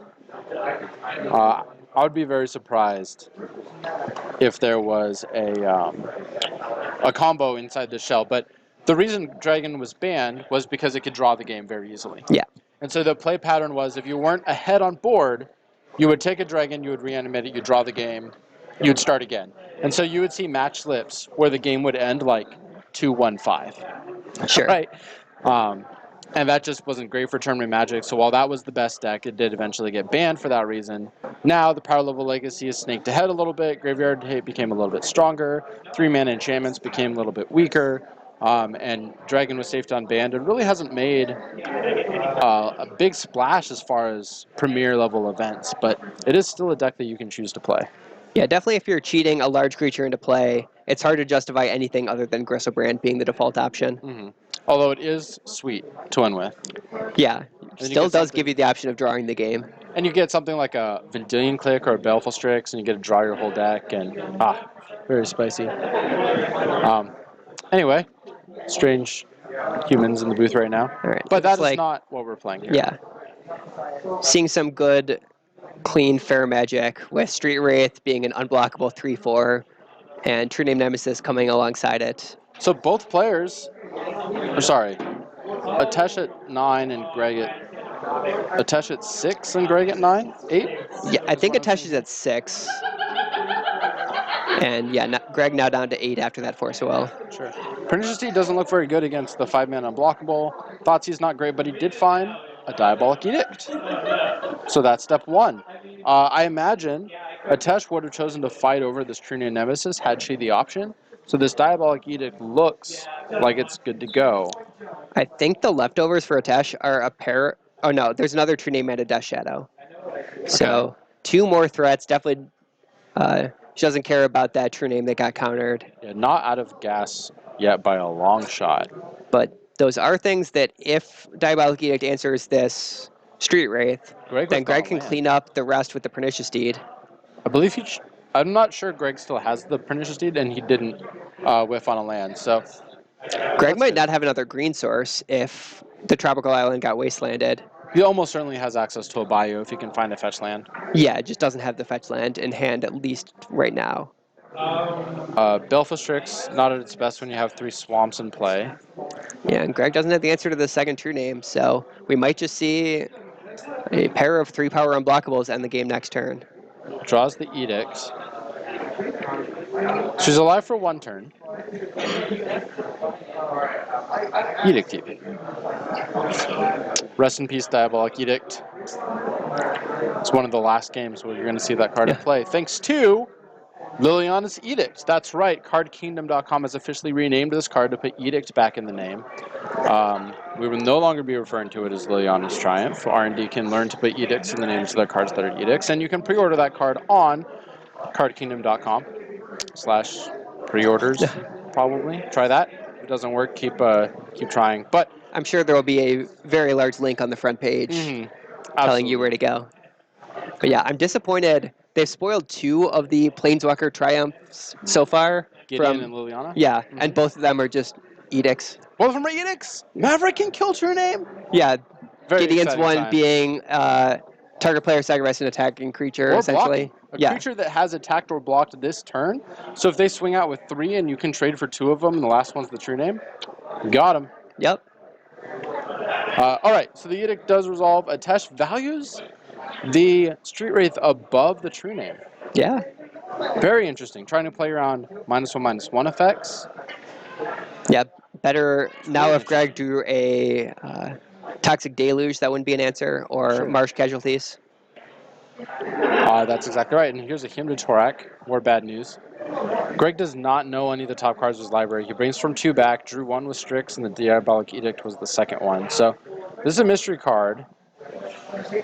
And I also don't think Greg has a land in his hand. So Fatal Pushdown, as well as a blue card. Snapcaster was the other card. Oh, yikes. And losing the Fatal Push, so now no longer has an answer to this Death Shadow, other than blocking it with Baleful Strix. Yeah, but no single card can pull Greg out of this. Yeah, so. That is Atesh taking down the match over Greg Mitchell. Showing the power of Wasteland against a 4-color pile. And looks like the players are done here, so that was a 2-0 Yeah. victory here. Turn 1, Reanimate Street Wraith. Unbeatable for what is essentially a Grixis control deck. All right, so I think that's going to do it for this match at least. We can bring back to the booth with about 15 minutes left in the round. So I'll take a once-over, see if Sure. anything's there, and if not, we can go through the differences between 4-color and Grixis, and why Yeah. everyone should be playing 4-color right now. 1 minute. All right. In the meantime, while Chris is checking on that, I will go over once again, what we got for our metagame breakdown. So, looks like the most popular decks in the room, if I can do a quick count.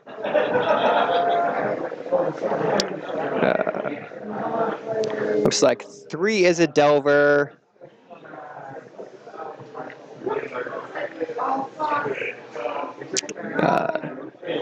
Two decks listed as Phoenix Storm on top of one more traditional Storm, as well as 2 different Phoenix, not Storm decks, I guess. So a lot of Arclight Phoenix in the room. A lot of people trying to win. Yeah, a couple Stoneblade. Looks like only 1 Shadow being what we just saw from Atesh. And even that deck had Phoenix in it. We didn't see it pop up that game. We saw a red card. Yeah, and the opening 7 that got mulliganed. Yeah. Certainly everyone wants to be playing their Buried Alives tonight. Yeah, you got to get them before they spike, and make sure if you do get your Buried Alives before they spike, you get them at cardkingdom.com, everyone's favorite legacy card source, where you can pre-order Liliana's Edict and then take a Sharpie and rename it. Yeah, so this check pile deck. Yeah. So 4-color control deck that harkens back to the heyday of Deathrite Shaman. Does that mean Robin is doing well? Robin is our Storm player. Yeah, lost round 1. I don't believe they've won a game yet. Not sure how they did round 2. But certainly started off 0-1. Which is to be expected. Storm has a bit of a learning curve to it. Yeah, it took me quite a lot of matches with Storm before I could win one. But I'm going to talk about check pile because I have a soft spot in my heart for it. Absolutely. My friends and family know me as a Deathrite Shaman aficionado. When they banned it, I switched over to this Grixis deck. I started playing Blood Moons. I started playing the Snapcaster Kolaghan's Command engine that we were playing all along, but then had to pivot to where that was the sole kind of way to generate advantage in the deck. And the problem with the Grixis deck is that you can't remove enchantments. This is actually pretty obvious because you're in the Grixis colors. You can Pyroblast them, but things like Counterbalance, Back to Basic, even blue enchantments were lights out, let alone things like Rest in Peace, which just shut down your Gauntlet Gangler and your value engine. Yeah, Sylvan Library being a pretty fantastic one as well. Absolutely. And then Miracle's deck were preying on Grixis by playing their main deck Back to Basics, and so you kind of had to either answer that, or you had to play a bunch of basic lands, which meant you couldn't really facilitate a 4-color strategy. Now, what started happening is that everybody started playing basic lands to try to beat the Back to Basics decks, which means everyone's mana curve started going up because you can't hit all your colors in time, playing all these basic lands. It turns out that once all the other control decks became kind of slow and clunky, and sometimes you play Grixis and you draw your Mountain, or you play Miracles and you draw 3 Plains, and what are you doing? It turns out that you can just put Abrupt Decays in your Grixis deck, and then you can answer all of these and hit all your mana on time, and you get answers to green threats like Tarmogoyfs. You get those Pernicious Deed, you get that Sylvan Library. It makes you a little bit more resilient to Pyroblasts. It makes you a little bit better against removal. And let's face it, Blood Moon was always awful in the Grixis decks. It was just never good.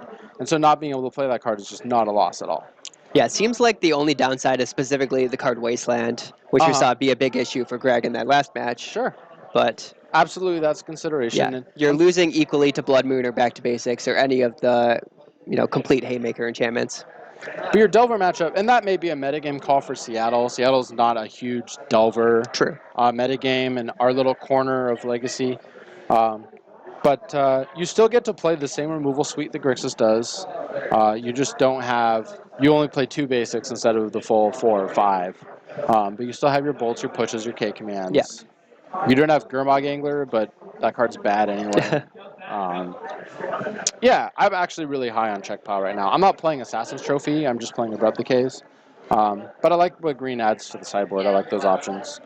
Yeah, you mentioned Tarmogoyf as a Yeah, and secondary I've threat always there. kind of thought of myself as a person that wanted cards with abilities on them.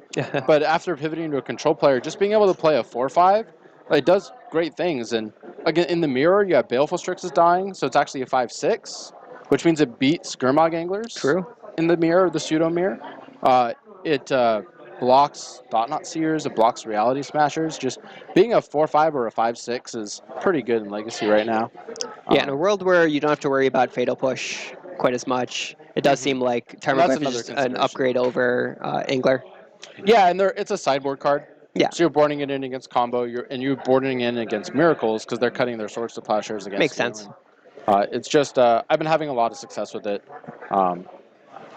Anyway, so we'll go through and answer some of our chat questions. Yeah, it looks like I had a question about Burn and Death and Taxes, both of which we have, I think, exactly one in the room.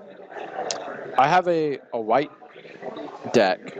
We do have a Death and Taxes. Yeah, we do have a normal Death and Taxes, and we had one deck that was just listed as mono white that we're not sure what the archetype is. Mm-hmm. Oh, maybe not. Or yeah, there is one burn. There. Yeah, we have a burn. We have a couple of lands, I think 3.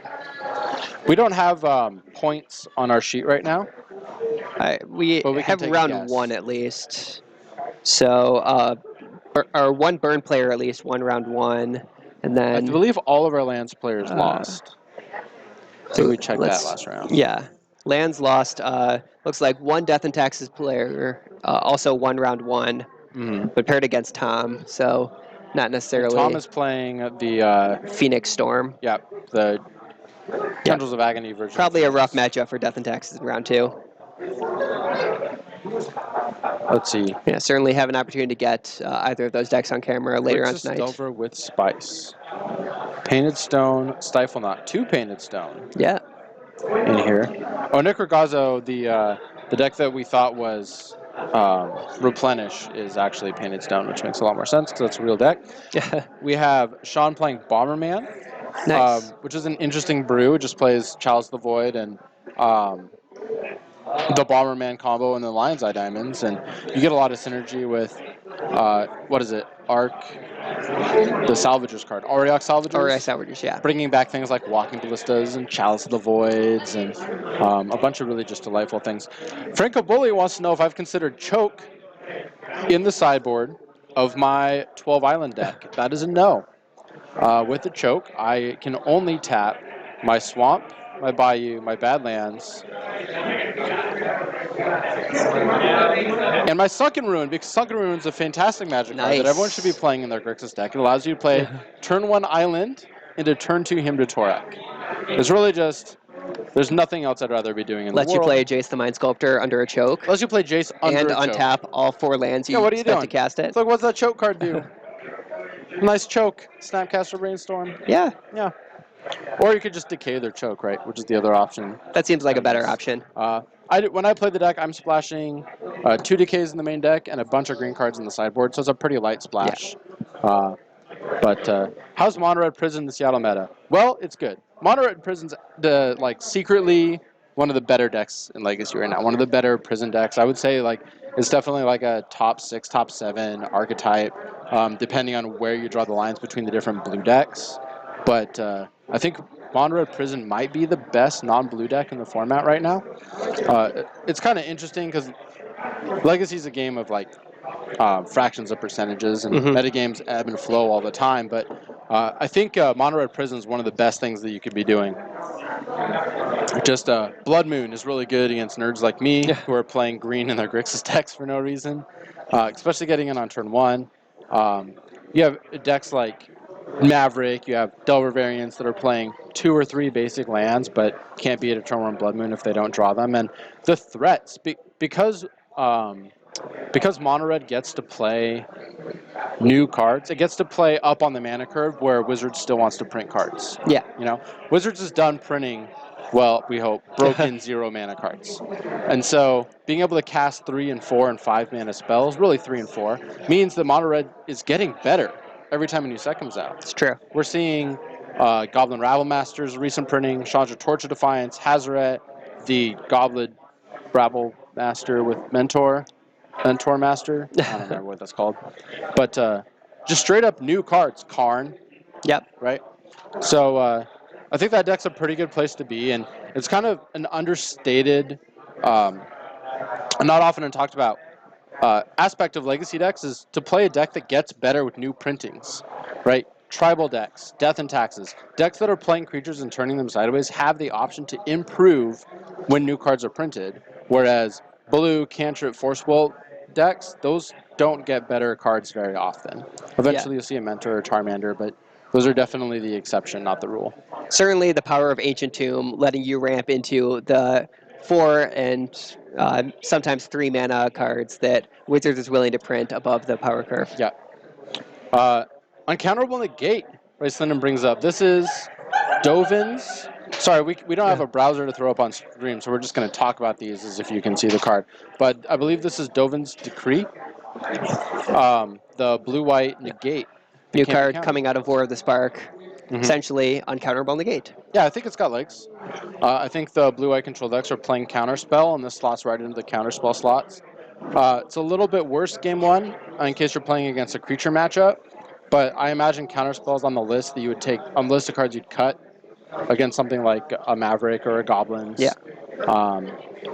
Anyway, and so you're not really losing a ton of percentage points there. And even then, it's not dead. Against Goblins it is. But against Maverick, you can always hit a Green Sun Zenith. It can always hit kind of a Source to Plowshares or what have you.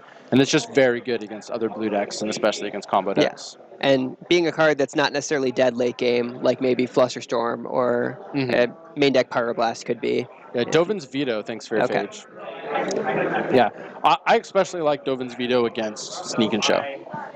Just clean answer to Show and Tell and Sneak Attack. Can't be Flusterstorm, can't be Spell Pierced.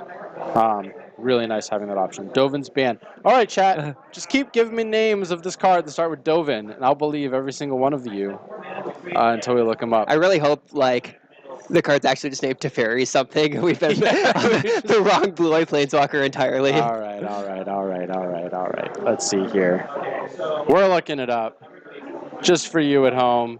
You can watch us stare at a screen while we read a Chrome window that we can't put on the stream because neither one of us are smart enough.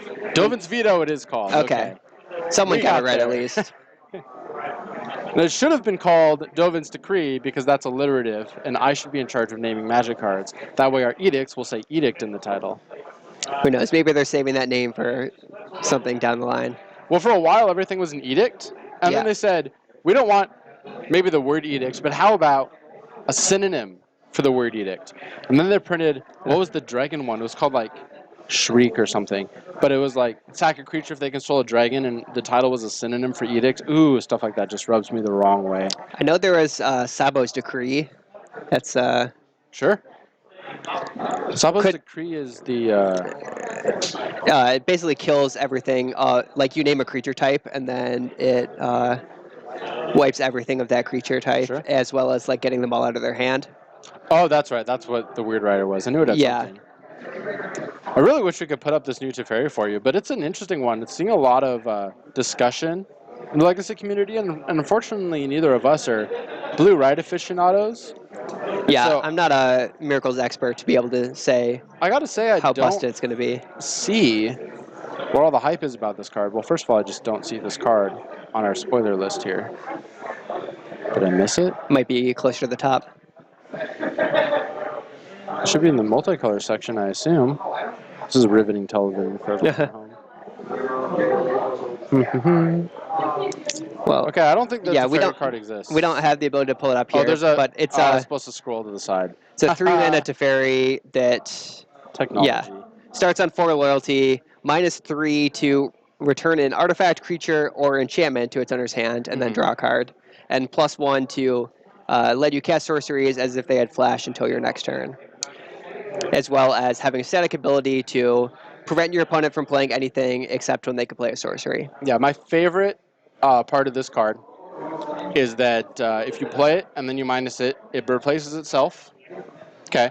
It bounces whatever was killing you back to their hand. Yep. And then they fetch a Dryad Arbor on their end step and untap and kill it. That's my favorite part about this card. I'm really looking forward to doing that.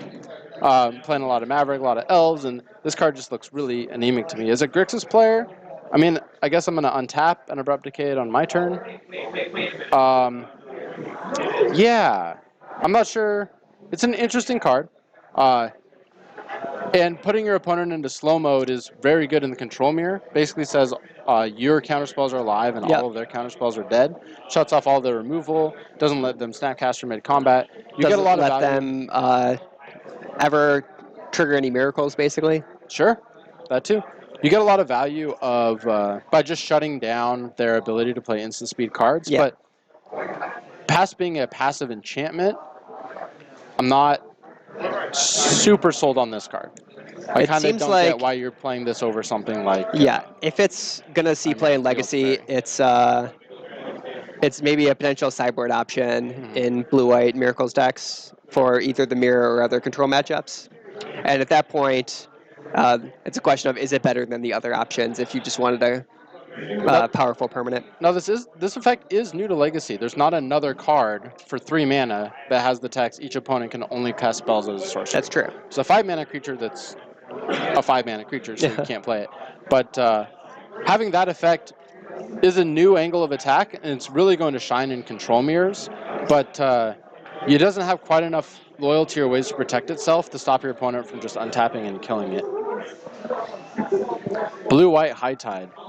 Until end of your turn, you may cast sorcery. I mean, that seems like a deck you could choose to play. Yeah. Gives your Time Spirals flash. So that's good if you're choosing to go that route. The thing that I really do like about this card in Miracles is if you can play it not necessarily on turn 3, but later in the game, it gives you the ability to set up instant speed Terminus the turn that you play it. So you can maybe on 5 mana, spend 3 mana on Teferi, spend 1 mana on a Ponder, and then set up a Terminus on your opponent's turn to guarantee that you get to protect the Teferi. Sure. Yeah, it certainly gives you a lot of options. Being able to play Ponder and Council's Judgment and instant speed is not nothing. Yeah. We'll see where this ends up shaking out. Obviously, the being able to bounce a permanent to its owner's hand without spending any mana could be good. So a play pattern could look like play this plus it, untap, and then on your turn you get to bounce their Chalice, you get to bounce their Lockpiece, you get to bounce their creature, whatever it is, while you still have all of your mana up to fully utilize your turn. Also protects Jason that way. So you can play this on 3 and then Jace on 4 and then bounce 2 of their creatures. Yeah, Planeswalkers definitely work a lot better in multiples when your opponent basically has to make the decision of which one do they want to commit attackers to. So anyway, we should take this off our screen so we stop talking about it as if you at home can see it. Though hopefully we trust our Legacy audience to be informed over here at the Card Kingdom screen. Right. Well, it looks like we got round 3 ready to go. So why don't we try to pick a future match? Absolutely, chat. What do you want? What do you want, Matt? What are you feeling like today? Well, I know we had some requests for Burn or Death and Taxes. So if either of those players are sitting at 2-0, our Death and Taxes player. So Joey was our Burn player, but he's playing against Garth, who we just saw on camera. So might not want to watch that again. Our Death and Taxes player has dropped and gone home. Oh, that's unfortunate. Okay. And our Burn player, Burn's playing against who? Against Garth at table 1, but we just saw Garth, so. And Burn versus Death Shadow is? That's Delver, I think. Game. It's Garth on blue-red Delver. Oh, you're right. We could try to see. I'm a liar. No, Death and Taxes still here. Death and Taxes versus Maverick at table 3. That's right. Table 3. Yeah, let's get that. Yep. Sorry. Reading is hard. Some non-blue decks going on here. Yeah, I think we've seen enough brainstorms on the Taxes. I'm getting flashbacks to that Quicken Supreme Verdict standard deck. Yeah, that is something you could do. Yvonne Flock won a deck with a bunch of 0/5s in it. He also had that card. Yeah. Quicken. What an interesting replacement for a cantrip. Though I guess if you want cantrip, you play what's illegal in the format. I don't follow standard, so I apologize if that's showing. Yeah, this a was little bit back here. in like 2014, I think, when you could play Sphinx's Revelation and Supreme Verdict in standard. But Twisted Dragon 13, just for you, we picked a deck, 2 decks that have lands in them. We have Maverick and need Death and to- Taxes, between them having almost 45 Do you have it lands. over there? Yes, I do. What do you want? Just spelling the players' names. He took it. Yeah, but Our other judge I got has it here. confiscated our list. So we have, looks like Dean Corey Corey is Dean. our Death and Taxes player, up against Jake McCune, regular caster here. I believe it's Cordy Dean. Oh, you're right, it is. Versus Jake McCune. Very good. All right. It's an interesting matchup, kind of a classic Legacy matchup. The Thalia mirror, as it were. Yeah, we're getting these names updated, but 2 decks that play very similarly, but a bit different in that one of them leaning on green cards to give a little bit of mana acceleration, as well as the power of Knight of the Reliquary, versus the consistency of the mono white Death and Taxes version. Yeah, and I've heard different schools of thought as to which decks are favored in this matchup, and really it kind of depends on your hand and how the games play out. So the number 1 card to watch for in this matchup is Umezawa's Jite. Both players have 1 in their 75, and it's the single most impactful card in the matchup, barring something like, sideboard cards. So Umezawa's Jite, in the Death and Taxes list, they don't have a clean answer to it in the main deck. They have Revoker and they have Flickerwish Shenanigans to kind of tempo it, whereas the Maverick deck, quite simply, does. They'll have access to something like a Knight of Autumn or a Kazali Pride Mage, Green Sun Zeniths to find them, sometimes redundant copies. Umezawa's Jite, the most powerful card between both the decks. Otherwise, the strategies are kind of similar. They're both a Wasteland, Thalia kind of strategy. That's how they're planning on fighting the blue decks. You did mention the Maverick deck has more consistency in their Green Sun Zenith package, but that also means that they want more mana, which means they're going to be more susceptible to the mana denial elements that both of the decks are bringing to the table. So it's not uncommon for Maverick to have a Thalia and then strand spells in its own hand. True. Maverick also gets to have delightful interactions, such as drawing the one of Gaddock Teague, and then not being able to cast Green Sun Zeniths out of its own deck. Yeah, I wouldn't be surprised that if Jake does draw his Gaddock Teague, he just wouldn't even bother playing it in this matchup, since it shuts off absolutely nothing from Corey's deck. Yeah, once the sideboarding happens, I think this skews pretty heavily in the favor of Maverick, especially if he has access to black cards. You got to cut all the mana denial elements that don't come up or matter in this matchup. Even if you have the option to as the Maverick player, you wouldn't choose to wasteland your opponent because you can use that extra mana better than your opponent can. But anyway, let's get off the races here and see what the round 1 hands are looking like. Looks like Corey on the play with a Plains, but a Aether Vial as the ideal 1-drop. Sure. And Aether Vial is really the mana accelerant in these Death and Taxes deck. Aether Vial is going to essentially generate 1, then 2, then probably sticking at 3 mana every single turn, whereas Maverick plays this Noble Hierarch. So both decks have their optimal, their ideal turn 1 start here. Yeah, and imagine Jake wanting to fetch a basic to play around Wasteland from Corey. Yeah, I mentioned Corey's Wastelands are much better than Jake's Wastelands here. Especially now that there's an Aether Vial online from Corey's side. Yes. Corey has Follow Cavern up? of Souls that doesn't really matter too much in this matchup. Nope. Except give a land that Jake could It's a maybe worse target with Plains. Wasteland if he wanted to. And here we have that Thalia. So the Thalia's not doing a whole lot. It is better against Maverick than against Death and Taxes. Maverick has, off the top of my head, 12 spells that Thalia affects, where Death and Taxes only has 11. And most of them are Aether Vials, and so they're not going to matter. Yeah, I could definitely see Jake wanting to Green Sun for 2 that turn if there hadn't been a Thalia in play, but instead just going to Swords that Thalia, get it off the board, maybe get greedy enough to attack for 1 with his Hierarch. I guess he doesn't have to fear any 1-drops able to attack eat for that 1. one in combat, since Mother of Runes is really the only one drop that you would see, and that doesn't block too well. But he's going to leave it back. And no one drop from Corey. And it could. So if he has a second Swords to Plowshares, you want to leave it up because an end-step Mother Runes needs to be taken care of before you untap.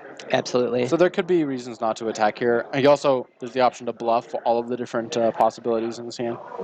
So Wasteland from Death and Taxes, and unclear what the cards are in his hand other than that some of them are foil. Looks like there's a Swords to Plowshares as well as at least one Stoneforge Mystic. I'm not sure what the other white card in hand is from Corey. So if he can come up with a sequence of Violent Stoneforge Mystic, untap, play GT, equip GT, that's, I have to imagine, his primary game plan. The sort of Feast and Famine and a Green Sun Zenith, along with that second Swords to Plowshares that we were suspecting in Jake's hand.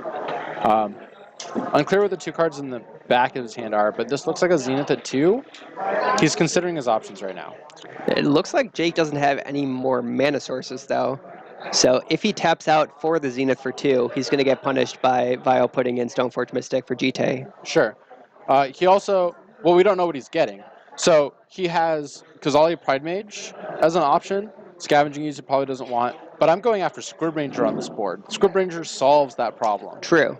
Right, you have the Forest and the Noble Hierarch. Squib Ranger is essentially generating 2 mana this turn. But he's going to go for the Kazali Pride Mage.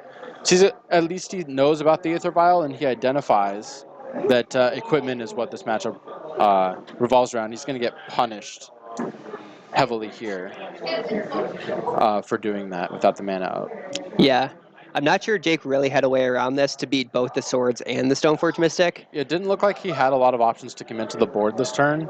He could have ran out a Sword, but that doesn't do anything quite yet, so... Yeah, I think even if Corey did have, or even if Jake had gone for the Scrib Ranger to give himself a little bit more mana, Corey could have just Swords the Noble Hierarch to shut off the white mana and then still made a Stoneforge Mystic. Exactly. The fact that Corey is even hesitating here instead of Windmill slamming GT tells me he doesn't have a 4th land.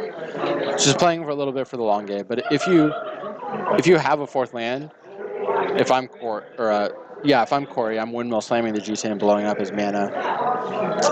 Yeah, I doubt he has something better than a GT in this matchup, like sort of Feast and Famine, maybe as a pro-green enchantment. Interesting, gets the Batterskull. Yeah, typically Death and Taxes has the Fire and Ice, the GT, and the Batterskull main, and then a 4th equipment in the sideboard, and occasionally Manriki Gusari. But I would be surprised to see that with the way the metagame is now. It's not a high-value sideboard slot. Yeah, I do believe that I saw the sort of Fire and Ice when Corey was slipping through his deck, but didn't want to get that one here. Certainly very far away from playing and equipping it. Val goes to 3. Draw step comes Sanctum Prelate. It's another card that doesn't do anything in this matchup. The only number you can reasonably play it on is 1, and that shuts off your own swords as well. Yeah, I guess if Corey were super far ahead, he could shut off both players' swords just to try to lock the game up. Interesting that he did have a land, so he just chose not to get GT here. Fascinating. Okay. So his hand is Batterskull, Sanctum Prelate, and 2nd Stoneforge Mystic. It's possible maybe Corey's running the Sword of Fire and Ice instead of a main deck GT, which No, would he had the GT. certainly be surprising to me. He shuffled it to the front. Okay. He was considering it. I believe that land's a Horizon Canopy, I think. Yes, that is the Expedition land there for Corey. I guess who draws a card will know for sure. Looks like Corey also had a 2nd Stoneforge, so might have had the option of viling that one in on upkeep before taking it up to 3. Sure. So there's the Fire and Ice. Let's see if this one gets the GT. Yes, there. Okay, so there is a main deck GT for Corey. Interesting. That could be on the battlefield and attacking right now. Yeah, with the way Jake's hand is set up, if Corey had gone for the GT, I don't think Jake would have had a way to recover. But maybe Corey feels like with the Kosali Pride Mage gone, he can play a little bit slower, try to get value of Batterskull with the GT on it. Yeah, one of the interesting differences between these two decks is the Death and Taxes kind of plan is to deny your opponent's mana, and that's your plan, period. That's what you're doing. Keep your opponent off kilter and deny them mana until you can win the game. That's not Maverick's only plan. Maverick has the option to pivot into like a ramp, giant, beefy creature deck. With Death and Taxes doesn't have. I also don't love the upkeep Vial here because it gave Jake an opportunity to untap and cast his Swords to Plowshares. But the way that interaction works is that once the vial resolves, it's then too late to cast it, so he would have had to cast it in response to that vial resolving. But Jake sees the writing on the wall. The Sanctum Prelate shut off his Swords to Plowshares. The GTA was going to equip. He was missing land drops. His mana was under too much duress. And like I said, Umezawa's GTA. The card this matchup revolves around. And also, I think, why it's favored for Maverick in the post board.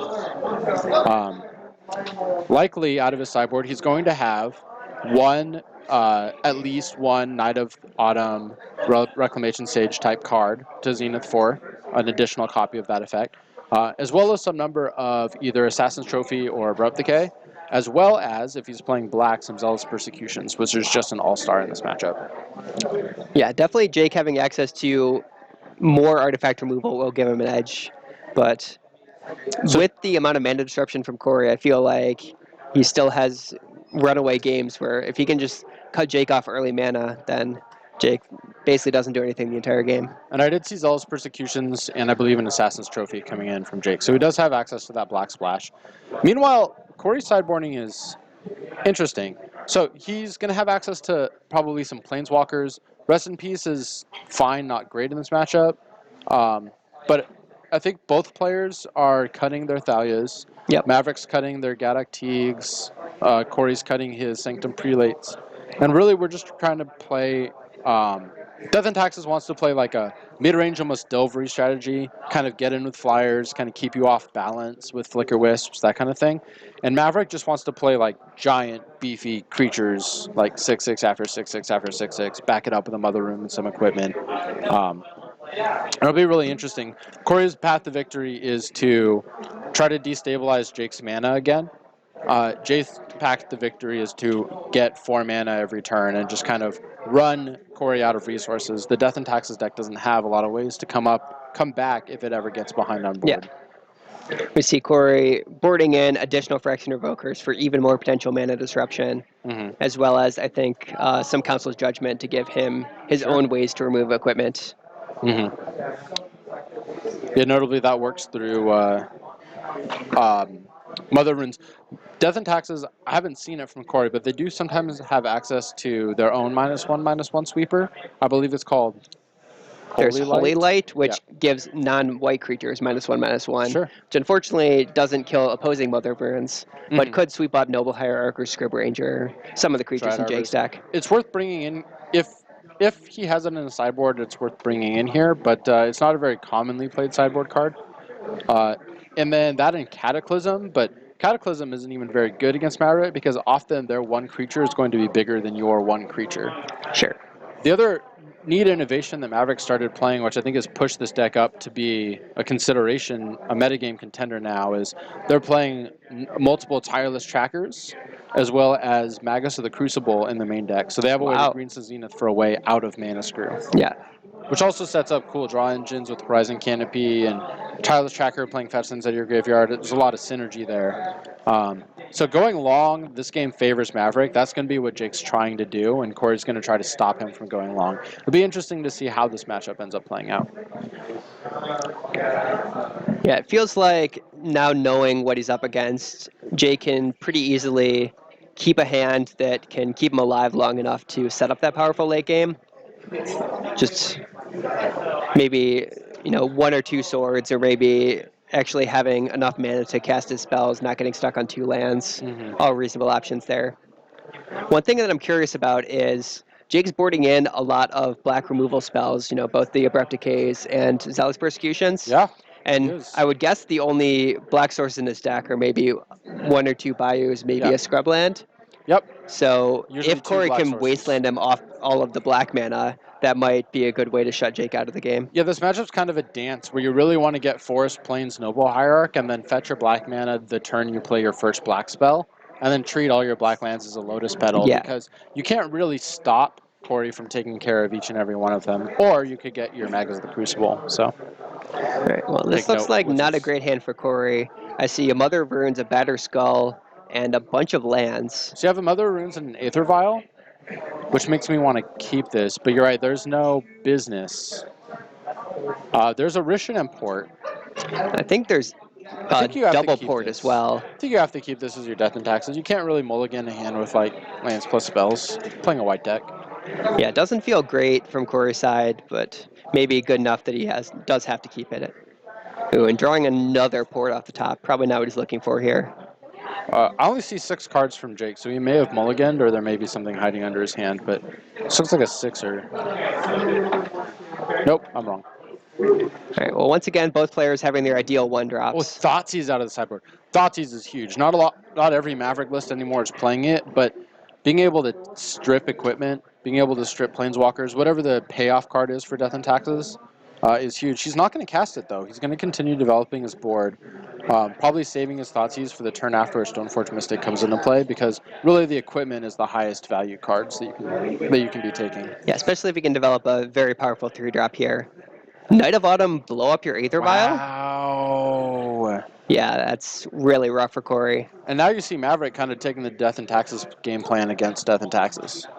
Right? You see him shutting you off resources, keeping you behind, like 1-for-1 you keep you off balance while you just totally get beaten to death by a 3-2, a 2-1 by a Yeah, creature. just a 2-1. But suddenly the triple port in Corey's hand go from being actual land disruption options to having a reasonable cost of having to choose whether he wants to use the port to disrupt Jake's mana or use it to cast his own spells. Yeah, Corey drew a Palace Jailer, which is an interesting one in this matchup. Becoming the Monarch is a way for Death and Taxes to keep ahead, but Maverick's a deck with 26 creatures in it, so if he can establish the Monarch and start his draw engine going, he can keep it and win the game, but establishing it's going to be fairly tricky. Yeah, now the question is Corey going to be able to untap with this Mother of Runes? Because if so, he's going to do a pretty good job of both staying the Monarch and stopping Jake there he goes. or at least getting in damage. Yeah, I agree. So, pretty clearly no removal spells for the Mother of Runes, and so looks like Corey's creatures are going to be fairly free from death this game. Scavenging is sometimes you see that card boarding out depending on how your sideboard's configured, but it is essentially just Grizzly Bear in this matchup. There's not a lot of opportunities for creatures to enter the graveyard. Any creatures that do get hit by removal are going to the exile zone. And we see Corey left in his Thalias too. Yeah, this just being a 2-1 first strike is problematic for Jake. Sure. Can we throw Knight of Autumn up on the screen for our viewers at home? I believe it's a 2-1. It's a 2-1 that can be a 4-3 if you choose to put the counters on it. Sure. Secretly, I want to throw it up for me, but I'll say it's for the viewers. Okay, so yeah, Thalia bricks this, and Mother Runes bricked it anyway, so we're seeing a little bit of a stalemate here, but crucially, Jake is hitting his land drops. And going to be able to press the advantage that he's gotten with his Noble Hierarch. Yeah, the clock at this point is Corey with both Palace Jailer and Batterskull in hand. Once Corey gets up to 4 mana, he's going to start throwing down some haymakers that Jake's going to need to find an answer for. There's that Black Source, so I suspect we're going to see Jake fire off the Thoughtseize in his hand this turn. Looks like Verdant Catacombs among the cards. Can't see his third card. Yeah, there's definitely still the Thoughtseize from earlier. How good would Zealous Persecution be this turn? It would probably be game-ending. He could play it and still have mana up to pump the Scavenging Ooze up to a 3-3. And then attack for 8. Kill Corey's entire board. Yeah. No coming back from that from Corey's side. Interesting. Jake can attack with the Ooze as a 3-3. There's no creatures in graveyard, so this is a free block. Yeah, Corey can safely block and get protection from green, but that does mean the Mother of Runes is vulnerable to a top-decked removal spell. Jake may have a Swords to Plowshares that he's trying to get value out of here. Either that or this could just be a complete bluff. It's not like he's really effectively blocking the Thalia ever. You also don't even need... Oh, you do need to give it pro green because it's a 3-3. Yes. Sure.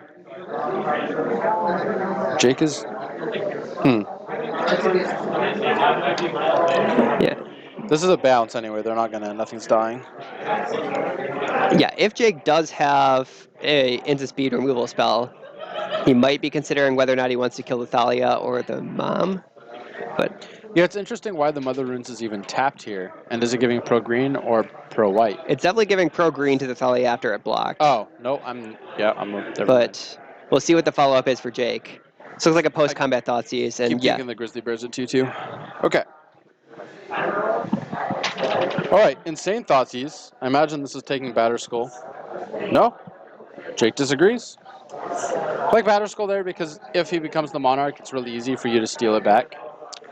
Well, theoretically, I agree that that's the case in the matchup, but with the way this game's playing out, it might be tough for Jake to ever get in combat damage for the rest of the game. Tax is a deceptively tough nut to crack. On the surface, it looks like Jake is pretty far ahead on board here, but Jake has no reasonable attacks, and none of his creatures do anything now that they're on the battlefield. And the second Mother of Runes, assuming that Corey's going to be able to untap with that, really makes it unlikely that So there's a reason Jake's to ever take going to the be able to creature. attack. Sure. Yeah, make your scavenger use a 3/3. All right. Jake really wants to draw Zealous Persecution now. He's got one Draw more step turn comes. for sure before the Batterskull comes down. Didn't make out what the draw step was. Looks like another Knight of Autumn, possibly. That might be a Renegade Rallier. It's a green-white card that we saw in Game 1 from Jake. Doesn't really have any good options. I guess he can get back a Wasteland just to delay the Batterskull for one more turn. But it still doesn't solve the onboard issue of He's double Mother of actually several Runes. turns from Batterskull because of the Thalia. Yes. Second Bayou. Yeah, aggressively fetching out the other black source just in case one of them gets hit by Wasteland. Yep, heads up play. It is a Renegade Rallier. So we'll see what the Revolt trigger is targeting, and I think his only option is Wasteland. And you do see that the target. Certainly doesn't need to get a fetch land for more mana at this point. And this lets him at least deal with the port that is in play. Jake doesn't know Corey has, or I guess he does know because from the Thoughtseize, that there's another Rishon important hand. I believe Rishon and Port Caracas Batterskull. Yes. For the card. Is there And a port? Wasteland. I think it's just Caracas Batterskull. I think Corey's down to 2 cards. Oh, you're right. Oh, the other port got was hit down. by the first Wasteland. Yes. My mistake. Yeah, so even though Corey is stabilized, for lack of a better word, he's still pretty far away from doing anything. Yeah, this is certainly a Wasteland position where neither player can reasonably attack anytime soon, but Jake's top decks seem better than Corey's. That is for sure. Use the Wasteland because it doesn't do anything otherwise. Jake draws a land. And his last card in his hand, he played a Verdant Catacomb, so I'm actually not sure what his last card in the hand is, but I suspect it's another land. Yeah. The real danger for Jake is if Corey draws a Stoneforge Mystic, I think alongside double Mother of Runes, Jake has basically no way to deal with whatever creature wielding a Jite or a Sword of Fire and Ice. Sure. Yeah, Corey does have a very obvious path to victory here. Very clear path. Jake's thinking about something. Combat math with Thalias and Mother Runes is probably just not worth doing. That's my motto. Yeah, and now with 2 Moms untapped, I don't think that the bluff attack really accomplishes anything. But he's going to get in there with everyone. Maybe just So- trading one of his creatures for a little bit of damage. Thalia blocks and eat something, and both Mother Runes block tap, would be my guess. Yeah, Thalia can freely eat the Renegade Rallier. That's the surface play anyway. This walks into any removal spell from Jake. So I like Corey's decision here to take 2 damage, play around everything. Well, let's see how this plays out. Yeah, on board he didn't need to give the Thalia protection since First Strike would have killed the Knight of Autumn anyway. Green Sun Zenith, the last card in Jake's hand. Oh. Interesting. And he doesn't cast it, so I bet he's looking to try to get, I wonder if he has a Sigarda. He has access to something massive in his deck if he doesn't want Zenith for 3 here. Zenith for 3 gets Tireless Tracker, which is perfectly fine on this board. So yeah, that seems like it would be a pretty good option for Jake if the last card in his hand is a Green Sun Zenith. it is. I'm imagining he's holding out for either drawing a land so he can get Tireless Tracker plus have the trigger, or playing Sigarda, because that card's amazing if you have access to it. Again, Maverick is up in the air enough, and it's a toolbox deck that every list is kind of different. True. It's really hard to have a one definitive Maverick list, but Jake looks like he's considering combat. If I'm Jake, I'm kind of off forcing combat. Oh, Assassin's Trophy. to Okay. draw. I'm kind of off forcing combat. Well, if I'm Jake. Corey did make a block that exposed the Mother of Runes last turn, so maybe Jake thinking that he could try to bait a similar block this turn Well, Jake to doesn't have 3 creatures. kill to one bait it. of the moms with trophy. But it's not necessarily clear that dealing with one of the Mother of Runes necessarily accomplishes anything when the trophy were to ramp Corey closer to casting Batterskull, and Jake would still not have an answer to the second Mother of Runes. How do you like Green Sun Zenith for ramming up Excavator, and then Wasteland Lock Corey and stranding that Batterskull forever? It's a good option, but it doesn't necessarily answer the Stoneforge Mystic problem that to me seems like Corey's best route to victory this game. That's true.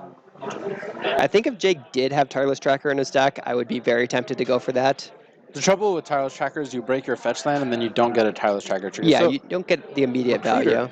value. Recruiter the Guard Recruiter off the top Guard. for Corey. Yep. So speaking of that Stoneforge problem, Yeah, this finds Stoneforge. Could also find another Palace Jailer if Corey wanted to go that route. yeah, I was making fun of Palace Jailer earlier in the game, but Palace Jailer looks fairly backbreaking on this board. But now Corey knows he's just going to go for the Stoneforge Mystic. And likely, barring Jake top decking a Thoughtseize, Stoneforge for GT is going to end the game in 2 turns. Well, but Green Sun Zenith may have something to say about it. We know Corey doesn't have any removal.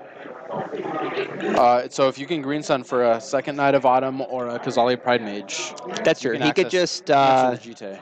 he could just Green Sun for Pride Mage and keep it in play forever. Also, there's a little old instant in his hand called Assassin's Trophy, which is having trouble targeting any creatures on this board. So, True. Has access to the first equipment, has answers to the first equipment, rather.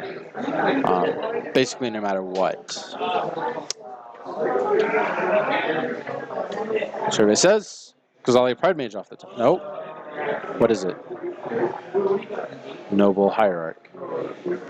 Yeah, I think second Hierarch is the only other single green card he could have top decked there. Yep. It is indeed a Noble.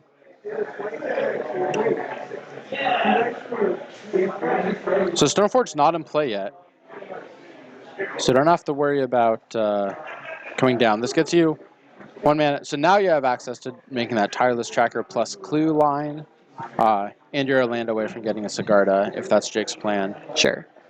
I think he likely wants to leave up the trophy for at least 1 turn, and then... Absolutely, yeah. Yeah. You do not want to get hit by GT. That's his number 1 concern. If you get hit by GT, you're pretty much hosed, and that's true of both of these decks. So. Yep. Also, speaking of nutty 2 draws to draw 2, Jake has Zealous Persecution in his deck. That's true. That's just been sitting around the entire time that if Jake top decks it, kills every creature on Corey's side of the board. Yeah, so here we're likely to see a Stoneforge Mystic. Batterskull still being taxed by that Thalia, so Batterskull's a 6-drop on this board. Yes, but if this Stoneforge sticks, which I have to imagine it will, the Stoneforge can just put in the Batterskull repeatedly. That's true. Assuming that he can bait out the Assassin's Trophy with another equipment. Yeah, I would guess Corey here goes for the GT. He has 3 mana to immediately play the GT, at which point Jake Assassin's Trophy's it. And then maybe we'll see Jake untap and finally fire off that Green Sun Zenith for I'd some be 3 drop. surprised to see Corey jam the GT here. You just don't get any value out of it. But Okay. options abound. And Sure. well, My thought was that it frees up his mana for next turn being able to also make a Batterskull, but it's, I see guess, what he decides here. if the GT actually connects, then Corey probably wins anyway, so He's gonna jam. he might That's want to gonna play cost 1 conservatively. Yeah, We don't have a judge around here, but that Crocus should be tapped right now. He needs yes, to that pay the GT value did tax. cost 3 mana. But because he ran it out here, like you said, that gives Jake the option to just end step blow it up. And I think we're going to see Jake exercise that option. Yes. Jake paying for the value tax. It's certainly good news for Jake that now he doesn't have to pass with 3 mana up for that trophy Right. next turn. That's public enemy number 1. out of the Death and Taxes deck. You got the GT out, you can exhale, you can breathe a sigh of relief. Jake's got to be, he's still ostensibly behind on board, but Corey no longer has access to like that single lights out equipment in his deck. Yeah, Jake's behind on board, but still has that green sun in hand that we have to imagine can find something good enough to get him back into it. Mother Runes off the top is going to bring the board pretty close to parity now. Yes.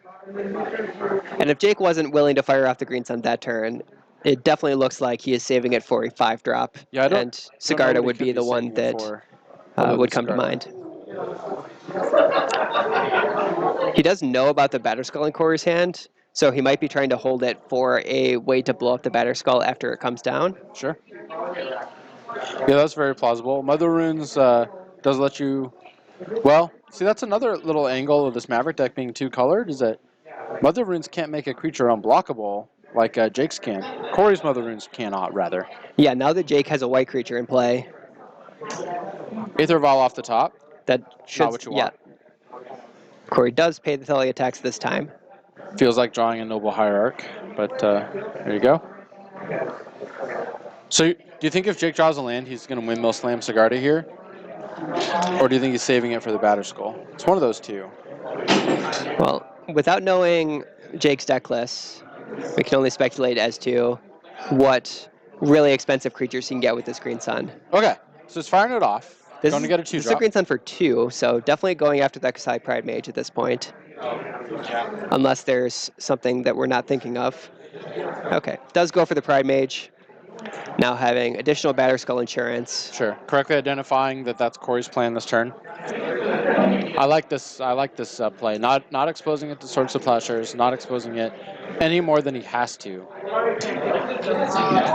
And now Corey's pretty hamstrung. He does not have any more of the option to put Batterskull in on end step. Apologies, chat. I just remembered I forgot to start the clock this round, but we're at about 19 minutes left in round 3. So with this only being game 2, there is a bit of a possibility that this match could go long. So yeah, putting in Batterskull here feels like a mistake. Yeah, Corey could have just untapped and waited till he had 3 mana up to bounce the Batterskull in response to Pride Mage blowing it up. Yeah, I wonder if that was a slight misstep by one of our players, but Batterskull was always kind of middling in this matchup. I mean, it's a 4-4 against a deck full of 6/6s. Oh, that might have happened in combat trying to block a Scavenging Ooze. Oh, sure. And Corey just took the damage, not willing to block with Mother Runes. Jake used his Mother Runes to get protection from white to the Scavenging Ooze. Yeah. Okay. Missed a few steps there in the meantime. But yeah, that was a giant attack with the Ooze. And yeah. Corey might just be dead next turn. Scavenging is a 6/6 with the 3 Exalted triggers. The Kasali Pride Mage did get to contribute its power before it died. Corey's draws here are very slim. Cataclysm, if it's in the deck. Gideon's an okay draw. I do believe that I saw Corey board in 2 copies of Council's Judgment. So those would have been an out, but not going to do it for that game. We're going to get to see game 3 here between Death and Taxes and Maverick. Oh, I love this matchup. So much of it's played on the board. It really, playing these white decks is really kind of a breath of fresh air for all these cantrip heavy, try to guess what's in your opponent's hand, guess what their strategies are. Yep.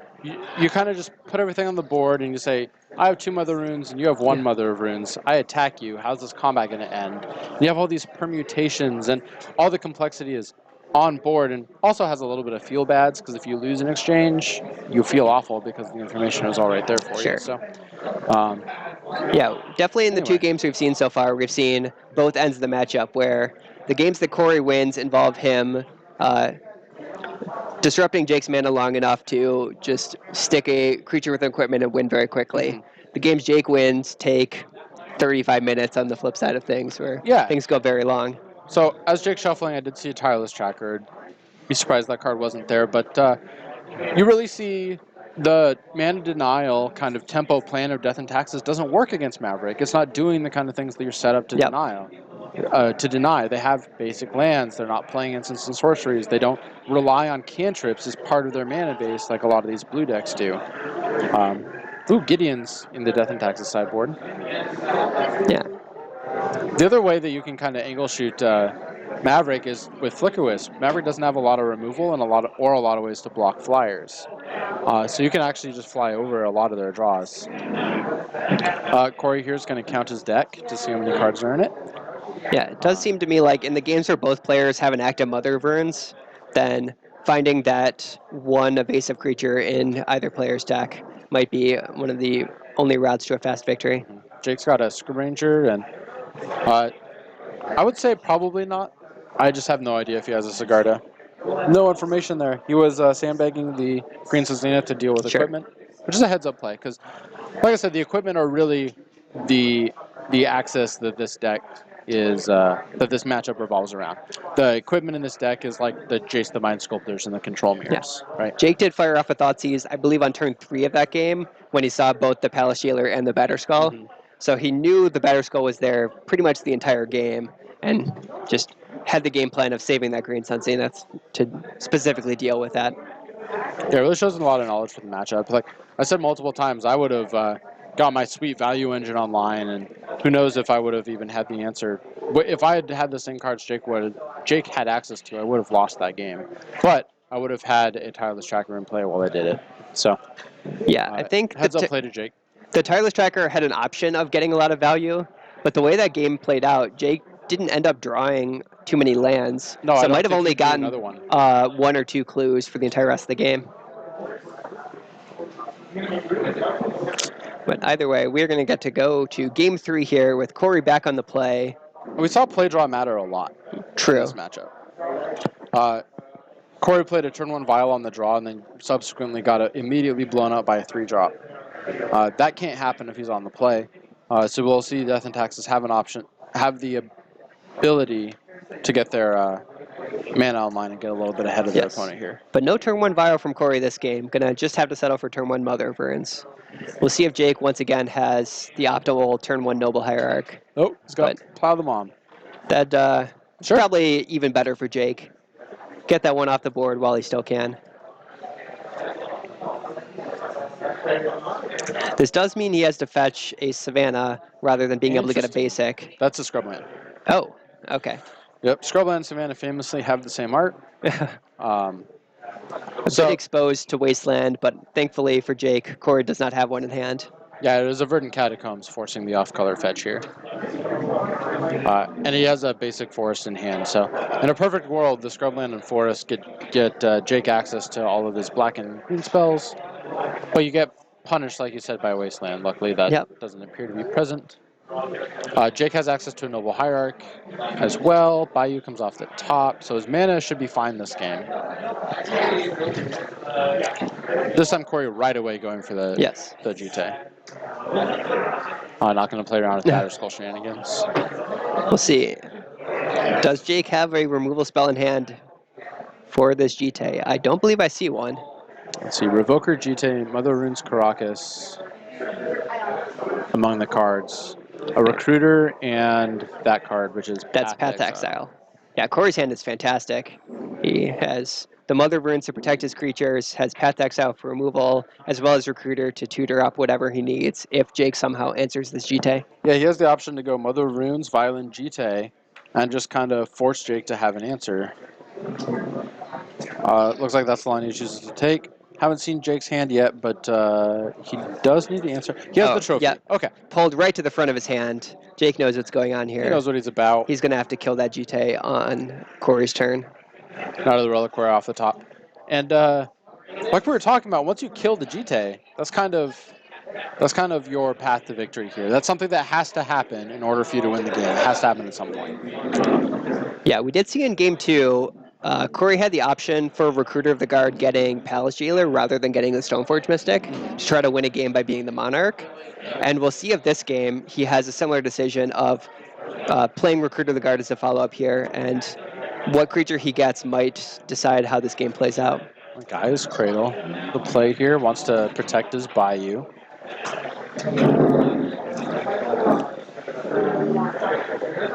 I don't... Sure. Jake definitely thinking hard here about whether or not he can afford to so he has play Assassin's anything Trophy other than Knight. the trophy. and there's essentially a face-up GT across the table from him. I have to imagine that you can't blink, you can't flinch, you have to kill this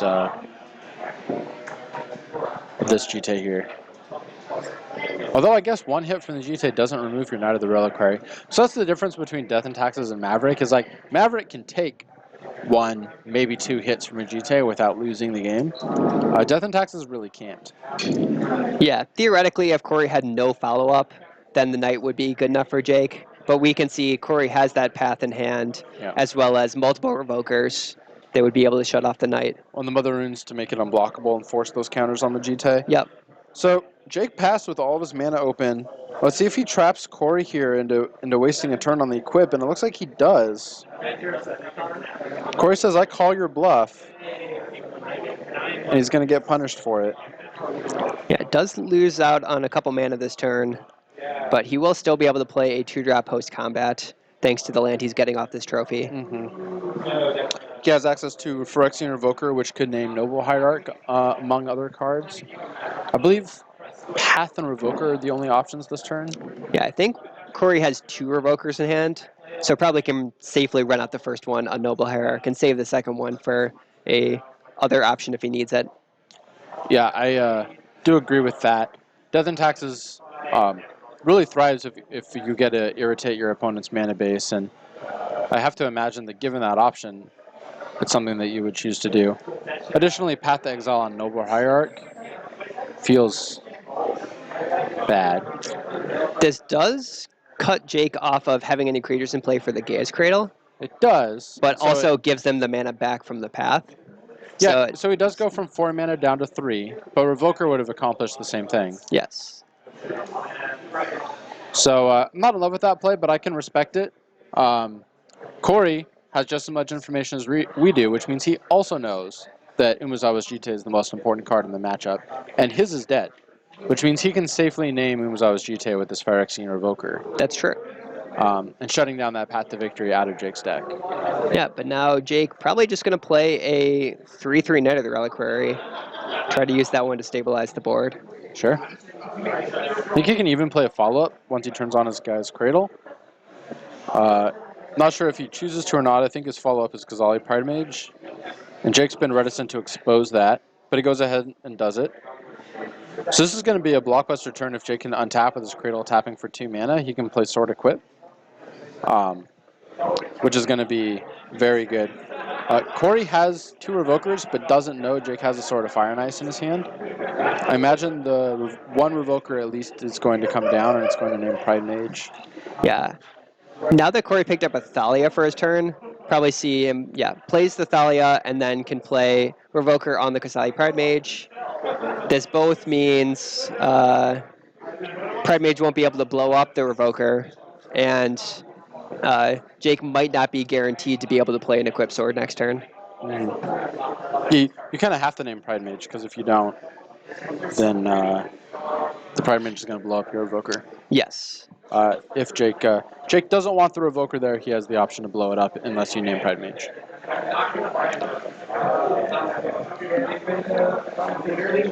So he can play the Sword of Fire and Ice and equip it, but it's not going to do anything against his Mother Runes. So both players kind of back to that stalemate situation we saw last time. Wasteland off the top from Jake doesn't do a whole lot, but you fire it off because that's what it's there for. Yeah. Jake can use his Knight of the Reliquary to pull ahead a little bit, probably get some value lands like Horizon Canopy. Jake could get his own Karakas if at any point that Thalia's got to go. Sure. Sure, there's a second Knight, 3 mana. That's going to cost 1 more. There you go. Jake deciding. There you go. Yeah, so if the Thalia wasn't there, he'd be able to spin a Knight and then equip the Ghazali Pridemage and attack. But it's not a very high-value play. It's a free Mother Runes tap when you're tapped out. So attacking with just 1 creature doesn't accomplish anything for Jake. Maybe we'll just see these Knights start tutoring up fetch lands to have 2 very large bodies that can both attack in the same turn. So he's going to hold up a Knight activation past the turn. Jake is hellbent now to Corey's 3 cards in hand, I believe. Among them, Phyrexian Revoker, right, so which is going to come down. yeah, second Revoker comes down. Jake has to respond before the name. Unclear whether this name's Knight or Sword of Fire and Ice. There's arguments for both. Yeah, he's responding to the Revoker regardless, but I wouldn't be surprised if Corey just named Sword of Fire and Ice. I didn't see Corey's draw step for this turn. I'm not sure what his last card is. He still has that Recruiter the Guard that he's been holding on to for a while. Oh, sure. But I'm not sure what the other card in hand is. Your Recruiter of the Guard gets, what, Stoneforge Mystic for Sword of Fire and Ice? Yeah. Which is fairly good. Oh, That's never one mind. option. Looks like he just named Sword of Fire and Ice. So, Recruiter of the Guard gets Palace Jailer then, would be my second best. Looks like, oh, Jake didn't cut the Mother Runes. Oh, I'm not sure. Never mind. Yeah, certainly we have once again reached a bit of a board stalemate with Mother of Runes being able to stop Jake from attacking with a single large creature, Yeah, but so those, Jake getting advantage over time with this pair of Knight of the Reliquaries. so the Kazali Pirate Mage isn't equipped. Yeah, It's in the pile of revoked cards. Yes. All right, and Thoughtseize comes off the top, sure. Ooh, really good for Jake. He's going to get to have either that Recruiter of the Guard or Stoneforge Mystic. And does choose to take the Stoneforge, maybe not being afraid of Recruiter finding Palace Jailer. Sure. Yeah, Stoneforge Mystic plays a much different role in the Death and Taxes deck. Being a white deck, you don't have a lot of ways to generate any sort of card advantage, except for exactly the card Stoneforge Mystic. So really, it's kind of the deck that ties this whole Death and Taxes strategy together, whereas in Maverick, the Stoneforge Mystic's kind of like a two of, it's there because it's a good creature, it's there because you like having access to a lot of different plans, but it's certainly not structural to the deck like it is in Death and Taxes. Yep. Interesting. Jake just making the no cards in hand bluff attack with Knight of the 1, 2, 3, Reliquary. 4, 5, 6, 7 damage. Yeah. And Corey correctly blocking and giving protection from green or white to his creature, so doesn't take any damage there, but Jake still with another active Knight, going to get to continue to grow both of them. At some point, he's going to force Corey to start jump blocking. Yeah, Corey drew Wasteland off the top, which could take care of this Greatest Cradle if he wants to. Unclear whether or not he wants to yet, because that is enough mana to activate Violence with Stoneforge, and then equip, though I guess he can't equip a Sword of Fire and Ice. So really, if he finds a Stoneforge, it's kind of earmarked to get Batterskull. We'll see if that's what he does find here. Yeah, my guess is that Corey wants to get Palace Jailer with this Recruiter and then not use the Wasteland to guarantee he has 4 mana next turn. You could also get Flicker Wisp and play the super slow value mode. Yeah. And Flicker Wisp your Recruiter. I actually think I prefer that line, but this is a good one too. Like I said, Stoneforge Mystic, really important for Death and Taxes. It's how you get ahead on mana. It's how you get ahead on resources. Yeah, certainly lots of good options with this Recruiter, and this line does allow Corey to use that Wasteland effectively on the Gaia's Cradle. I think you get Flicker Wisp, then next turn you flicker the Recruiter and get Stoneforge, and then you have a Flying Body to put the equipment on. Right now, as it stands, he has to tap his Mother Runes in order to attack, which isn't what you would choose to do ahead of the option. Looks like Jake's, I don't want to say in desperation mode, but certainly wants access to more cards more than he wants access to land at this point. With Corey basically priced into blocking and using Mother of Runes every combat, if Jake ever finds a removal spell for the Mother of Runes, then he'll be in great shape this game. Well, it's not... Yeah, he's not priced into blocking. He's at 21, so he can still take 2 hits. Is that a Jite? Ooh. Did you draw Jite off the top? Well, if that is a Jite,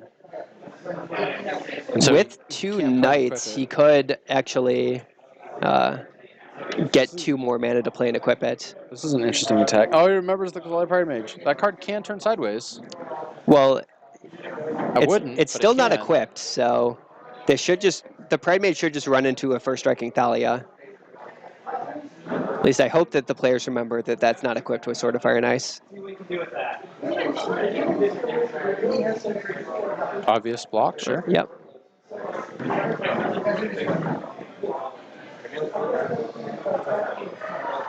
And if I'm Corey, I'm just going to take 7 here. And I want to save my Recruiter. Yeah, He can certainly afford to take one hit here. Just makes Flicker Wisps insane. Corey disagrees. Interesting. Yeah.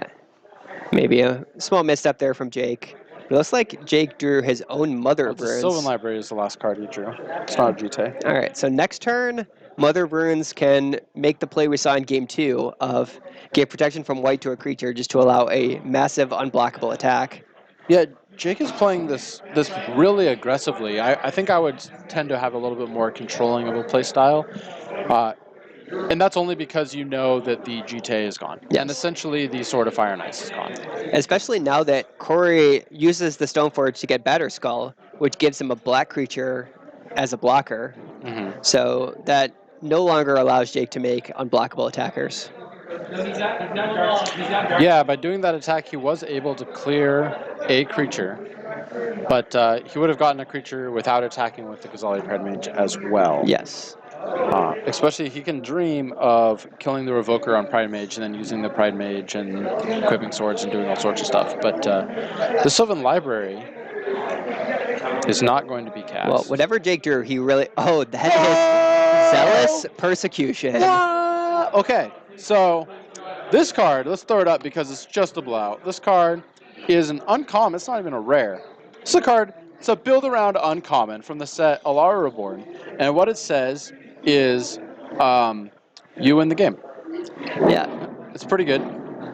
Creatures your control get +1/+1. Creatures your opponent's control get -1/-1. Let's all together count at home, viewers. Our Death and Taxes opponent has 1, 2, 3, 4 1-toughness creatures here. Yeah. Including the Revoker on the Sword of Fire and Ice. Including the Revoker, well, the one on Private doesn't matter. Including the Mother Runes, which is hands down his best creature on the board. And his opponent has a couple of 0/1s here.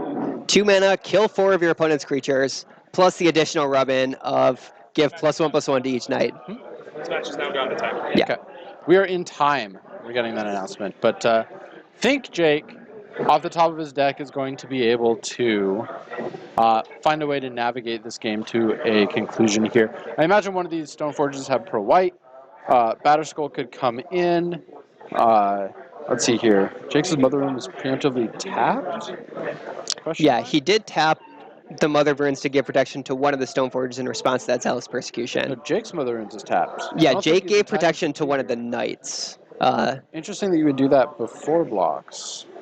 Yeah. Now, whichever knight doesn't have protection can just get safely blocked by the Stoneforge. I guess Jake knows he's at time. Yeah. So that makes sense. I don't think that tapping the Mother of Runes tap on Jake's side is necessarily going to matter this game, but That's true, because you would just switch your blockers the other way. Yeah. There's no real downside. Maybe he just hopes Corey makes a mistake here. Yeah, and Corey's choosing to chump block with the Germ Token there. And Corey goes to just 25, take but- as few damage as possible. Maybe playing for the draw at this point. All right, that should be turn 1 for our viewers at home. We'll see if they get a die. Land off the top does nothing, so... It lets him equip Batterskull or Oh, is that 5? re-violin That's this Batterskull. But either way, now Jake's going to get to untap, put Sword of Fire and Ice on one of his knights, and give it protection from white with the Mother of Runes. And at that point, I don't think there's any coming back for Corey. It's just a question 30? of, can Jake deal 30 in time? Sylvan Library doesn't matter anymore. True. So, if I'm Jake, I'm equipping a sword. I'm giving pro white.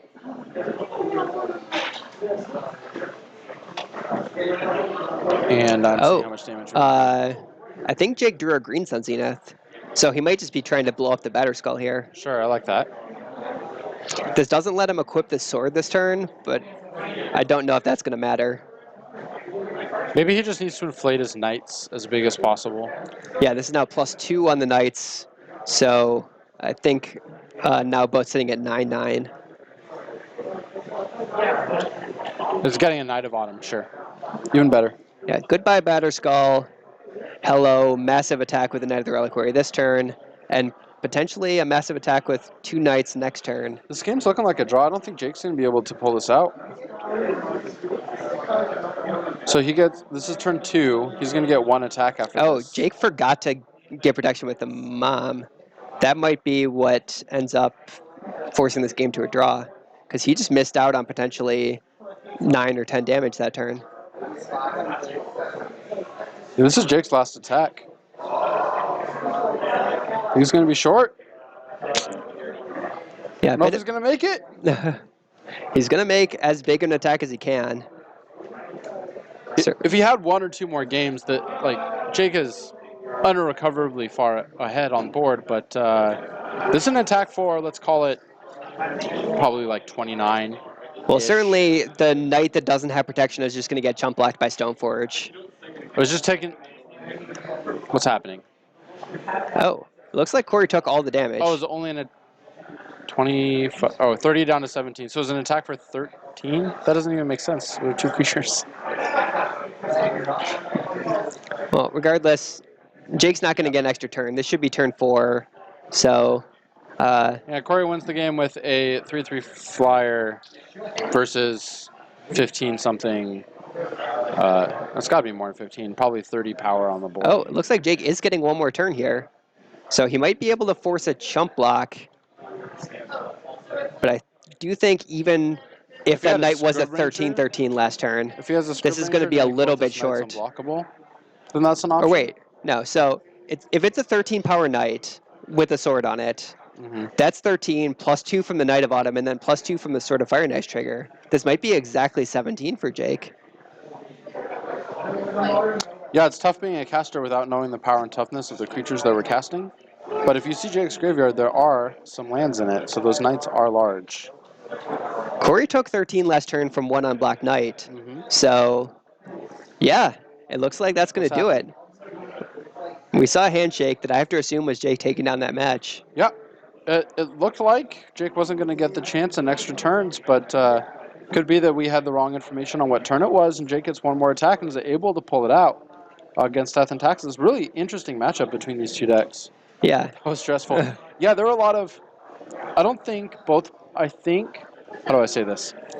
I don't think both players are going to look back on this replay thinking that they played perfectly. Sure. Yeah. So, going down the line, I think both players are very aware that there was only a small amount of time left on the clock, and they just needed to play fast. Made some rush decisions that end up costing them. We see there was the turn and extra turns where Jake forgot to give protection to one of his knights with the Mother of Runes and missed out on some damage there. There was a chump attack with the Ghazali Pride Mage. And I'm noticing all the Maverick mistakes. My brain's not big enough to play Death and Taxes, so I'm not seeing all their mistakes, but there were... Death and Taxes is a deck of inches. There was a Violed Batterskull on an end step into a Pride Mage that got blown up. There were... you know what? Legacy is a really fun and interactive format, and we're open to players of all skill levels with their decks here, and really we're just excited to see some little departures from the Ponder Preordain. And certainly part of the reason why we chose to feature that match is it's a very skill-intensive match from both sides. And certainly, even despite a few misplays down the road, ended up being a great match. All right, chat, you want table 1? Bomberman versus Atesh playing Blue-Black Death Shadow, or the Is It Delver player versus Jake McCoon, the player we just saw on Maverick. Those are 2 undefeateds.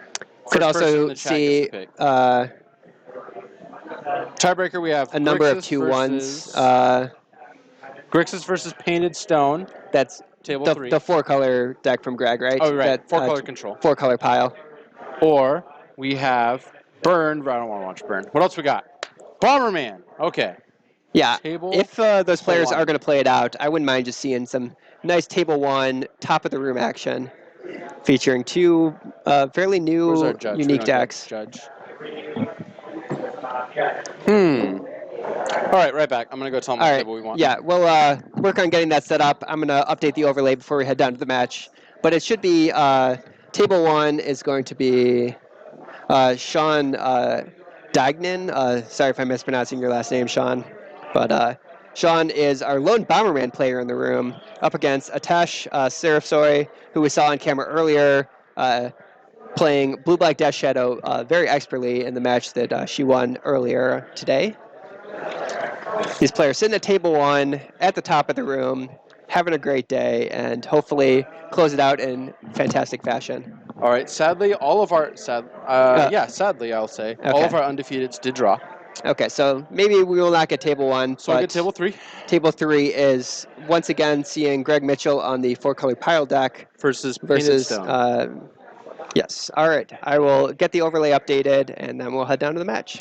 Yeah, I'm sorry, Clavian27, but Bomberman is just too good of a deck. It really is. And Sean, I have to imagine Sean is our resident Bomberman pilot because every single Monday there's a Bomberman deck, and every single Monday it does well, and I've never seen a second one.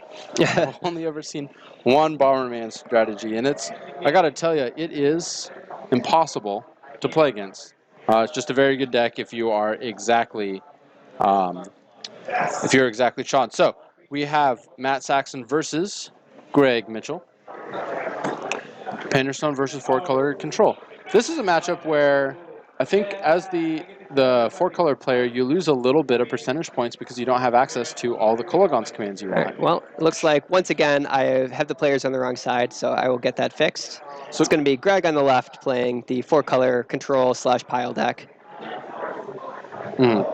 Yeah, and the Kolaghan's command is the best card in your matchup. In this matchup, you have some Abrupt Decays, you have some Assassin's Trophies, but really answers to artifacts are going to be glorious. Painted Stone is a group of decks that all revolve around the interaction with Painter Servant and Grindstone, which is a 2-card combo that exiles, or rather mills your opponent's library into their graveyard. But there's a lot of different shells for it. You've seen the Mono Red Splash Right, kind of a Strawberry Parfait build of Bomberman. Fear Fate, you did not miss Bomberman. He drew. He went undefeated. We wanted to feature Bomberman sitting at 3-0, but taking a early end of the night, intentionally drawing at the top table. So Matt's deck could be, there's a Mono Red Blood Moon Painter Servant, Imperial Painter, sometimes flashing white. There's a Mono Blue Painter Servant, sometimes paired with Phyrexian Dreadnought and Stifle, sometimes paired with Leyline and Helm, and kind of a 2-card Monty variant. There is a Trinket Mage builds that with artifact toolboxes. There's a lot of different ways to build this Painter Servant deck. So let's see what Matt is playing here. I see both Painter Servant and Grindstone in Matt's hand, but unfortunately no lands. I see Pyroblasts, which means he's ostensibly planning on naming blue. Yep. And I saw Engineered Explosives, which tells me he probably has a Trinket Mage toolbox in his deck as well. Yeah, I believe I also saw the card Whir of Invention in Matt's hand, which is a nice tutor for either half of the combo, but can be a bit on the expensive side. Greg's hand is amazing in this matchup. He has all the tools he wants. He has a Black Source and a Fetch Land, which is close enough to casting all of his spells. He has Fatal Push. He has a Snapcaster Fatal Push. Greg's hand is very well set up. And he has an Assassin's Trophy as well. Yeah.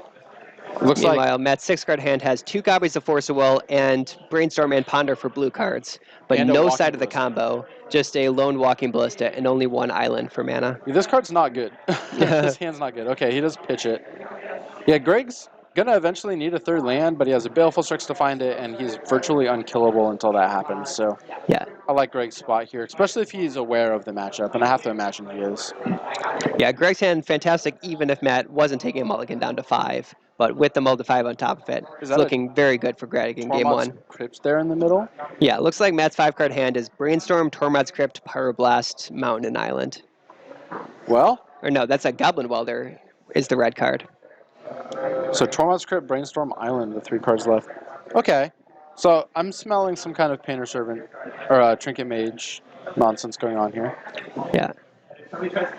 Greg wisely immediately getting rid of that welder. Tormod's Crypt is going to make the Snapcaster slightly worse, so there's that. But Matt off the top drew a Painter Servant, so he's halfway there. I was living on a prayer if he wants to win this game, though. He has to beat Snapcaster Fatal Push. Baleful Strix is going to find Greg lands. He has a Thoughtseize here, though we at home know that his Thoughtseize doesn't look very good. Well, Thoughtseize hitting Brainstorm here would be nice for Greg. Off the top comes. Looks like Snapcaster. It's not a land. The only thing Greg's missing right now is a land, maybe a Force of Will to protect his hand, but Greg has plenty of options no matter what this card is. We need to find out what color this Painter Servant is naming, so I'm going to go annoy them until they put a chip or something out for us. I would guess, having seen the Pyroblast in Matt's deck, that he wants to name blue by default. It also lets him pitch any card to Force a Will. But just want to make sure that we are 100% correct about that before we make any false assumptions. Meanwhile, Greg is going to Assassin's Trophy immediately, not giving Matt any opportunity to untap and combo him off. Just get that Painter Servant out of the way. Yeah, just in time for me to get there and find out it was dead. So, all right. Interesting. So, Yeah. we're seeing, not a lot happening when you mold the 5, but I guess not a ton new there. Well, he did draw a fetch land that he can combo with this Brainstorm if he wants to turn this Tormod's Crypt into something else. Speaking of 2-card combos, there's all of them in this deck. The Brainstorm fetch land and the Painter Servant Grindstone. Looks like not a whole lot of action off that Brainstorm. There's a Mox Opal in there, as well as, I believe, a Walking Ballista that he doesn't want to draw at this point. Yeah, shuffle away second, or fifth land and Tormod's Crypt. Those can get out of here. May actually be putting away the Mox Opal, pardon. Yeah, putting away the Mox Opal and the Tormod's Crypt. No, Nope, I'm just... held on to the Opal. Either way, the Walking Ballista is the best card in his hand, so imagine that's what he's keeping. Looks like he kept a Scalding Tarn. Maybe wanting to build up to enough mana for Whir of Invention to be able to find Or a combo piece. Or floating Walking Ballista on top of his library. That's also reasonable. I think I like shuffling away the Mox Opal versus protecting your Walking Ballista from discard, if that's what he's doing. Of course, he may just be shuffling it away altogether. Imagine Matt's more familiar with this matchup than we are. Well, he did bait Greg into missing off that Thoughtseize, and now drew a card, which I would guess is the Ballista. Mm-hmm. Nope. No, it's the Tormod's Crypt. Okay. That must not have been a Walking Ballista. Yeah, it could have been wrong there. Maybe it was a duplicate Mox Opal. I thought it was a Walking Ballista, but that's okay. We will see how this matchup plays out. Greg found his third land, found a red source and the second black for his Liliana, and figuring out how Matt brainstormed is probably going to be less important than watching Matt lose to this Pernicious Deeds in the main deck. Yeah. Greg really showing up with answers to a bunch of artifacts here. Imagine if you played against that silly enchantment deck with the land taxes, just like deed you. I was like, well. Thankfully, Matt's mana base doesn't contain any artifact lands, at least at this point. Yeah. So Greg's not going to get the crazy blowout there. Thank goodness that Mox Opal is already doing nothing. Oh, so yeah, Matt did have a Walking Ballista that he kept on top. Buried it beneath the Tormod's Crypt. So if Greg was on traditional Grixis, he would have Gurmag Anglers as his win condition. But Greg's not playing Grixis, he's playing 4-color, so there are certainly not Gurmag Anglers in his list. And Pernicious Deed for 0 cleans up the rest of Matt's board, getting rid of the 1/1 Walking Ballista and the Mox Opal. It looks like an incredible trade being able to pay 0 mana to eat your opponent's board, but it was a 3-mana spell trading for a 4-mana spell. It was probably fine. Yeah, mostly the value on killing the Mox Opal not mattering at that stage in the game. But this Liliana is going to generate enough advantage that... Hymn to Torak comes off the top. I'd like to take a moment to talk about Greg's mana base, which is just gorgeous. Black Border Duels really are a thing to behold in these Legacy tournaments. Absolutely. I at least think it's really special when you get to see someone that's taken the pride in their deck to go through and acquire these very difficult to find cards.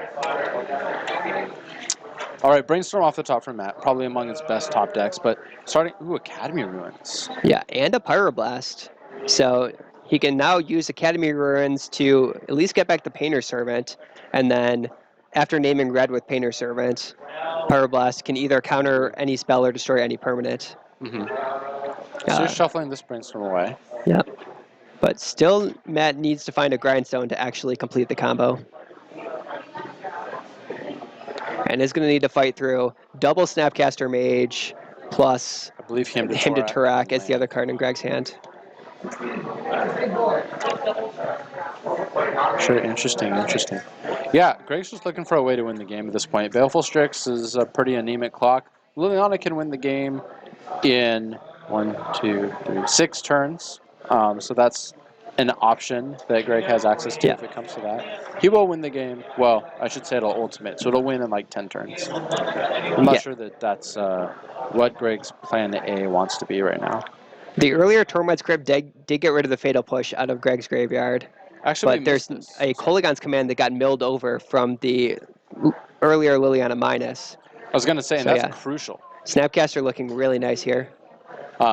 Going into this, identified Kolaghan's Command as kind of the most impactful card in Greg's deck.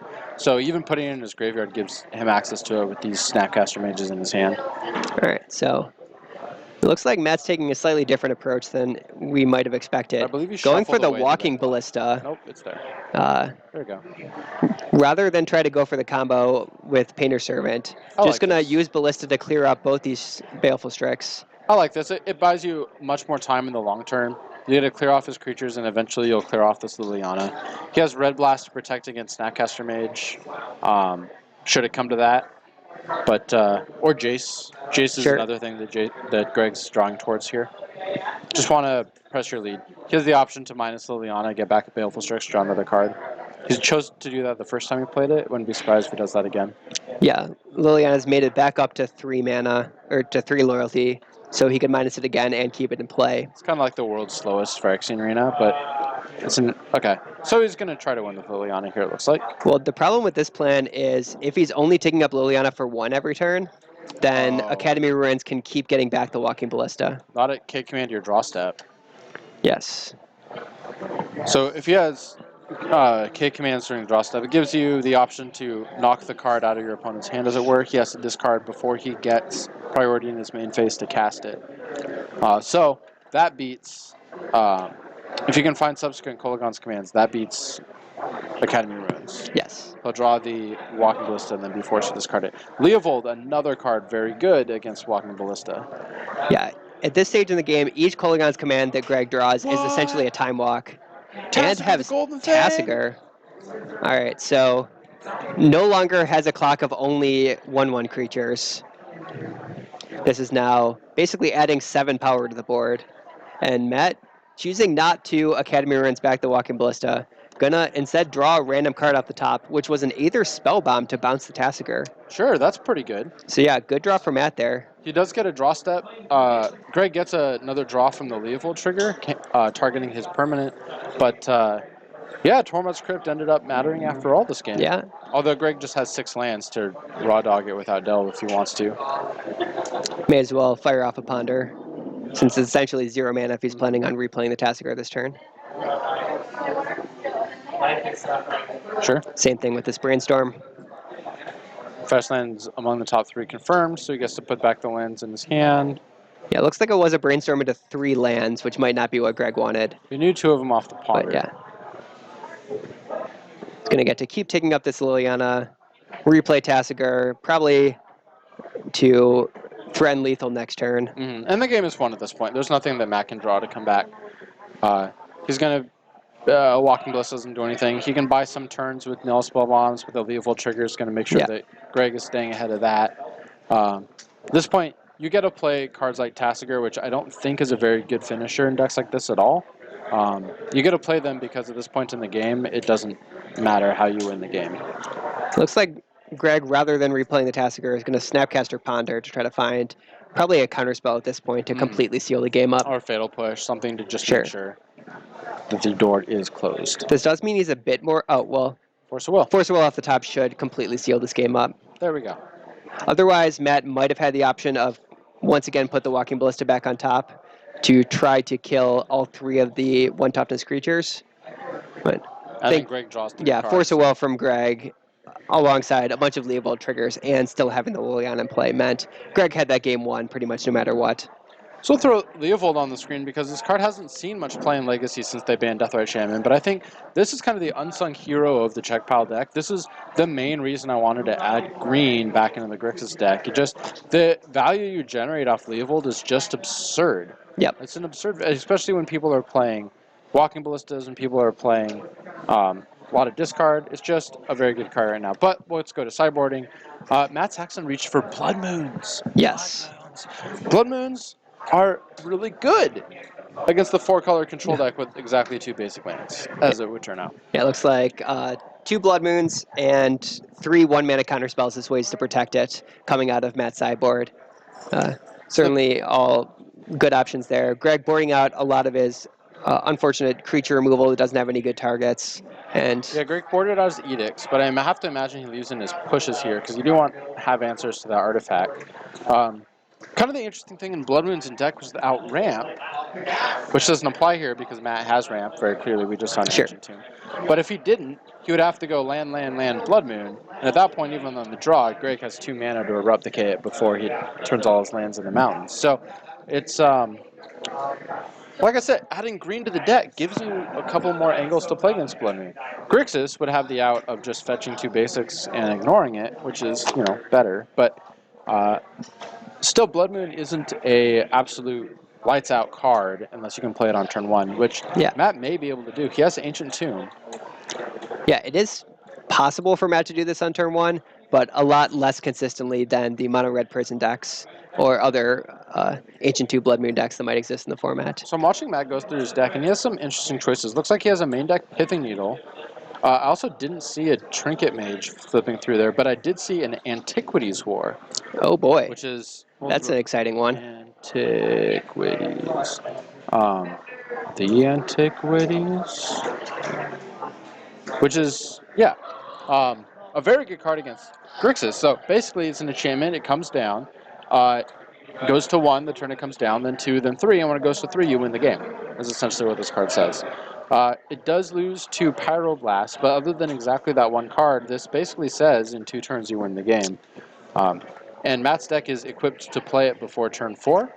So it's a nice little tool, it's a nice little plan for him to have access to, in addition to that Painter Servant combination. I think in a lot of decks, Antiquities War has shown up as kind of a replacement for Tezzeret Agent of Bolas, where it gets the same value of drawing you into a few more artifacts and then winning the game in 2 turns. But not being a Planeswalker, it's not vulnerable to just getting attacked by creatures. Yeah, absolutely. These Blood Moons are going to look pretty good out of Matt's deck. So it'll be interesting to see if he can navigate the game in such a way that he can get them on the battlefield. Looks like he took out the Tormund scripts. That's fine. I would cut Engineered Explosives. He's playing a really toolboxy version of this deck, and most of those toolboxy pieces don't feel like they're good. Yeah. I have to imagine we've seen so many 1 or 0 mana artifacts. You have to assume that there are Trinket Mages in Matt's deck. Just haven't had a chance to see one yet. That's true. Whir has the option to get. Whir could be an alternate. Oh yeah, Whir of Invention does make one of artifacts a lot more reasonable, though not limited to only being able to tutor for 1 CMC or less.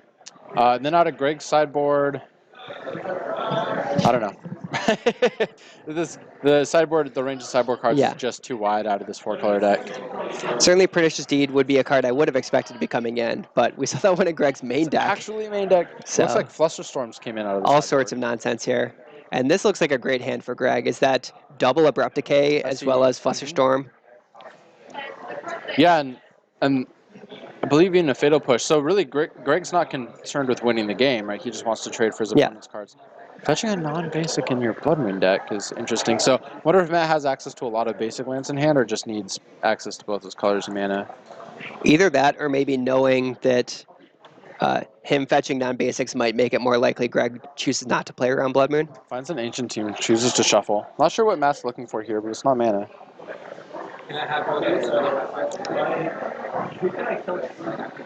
There's the Trinket Mage, so there we go. You're right. Matt has Antiquities War in hand as well as an Ancient Tomb. Sure. But might be missing another colored mana source. Wants to be able to play Antiquities War with a counterspell to protect it. Yeah, Painter Servant here, not the biggest threat for Greg. Mostly what color it's naming. It's interesting in these post-board games. In pre-board, you usually want to name blue, because that turns on all your blasts. But in post-board, your opponent can level you by bringing in their red elemental blasts. It also lets you pitch any card to force a will. So a lot of times in post-board games, you'll see them name black or green or some kind of neutral color, but Matt does choose to name blue here. A little bit of a tell that there might be a Pyroblast in this. Yeah. We'll see if Greg picks up on it. Now, a second red blast in hand for Matt. And I think given that you really want to be able to protect against Hymn to Tarak, naming blue does make sense there, even though it is a bit awkward for Matt. Yeah, this interaction is amazing. Red Elemental Blast says counter target blue spell or destroy target blue permanent. Painter Servant turns every spell and permanent blue, so you just have a 1-mana hard counter / Vindicate. Really, really flexible card. You could even see him go after lands. If Greg misses a land drop here, you just get 1-mana Stone Rains. Doesn't look like that's what's happening here. It looks like Greg's going to go for an Abrupt Decay, which kind of gets to ignore all of the little silly shenanigans that Matt set up. So Yep. that's a little unfortunate.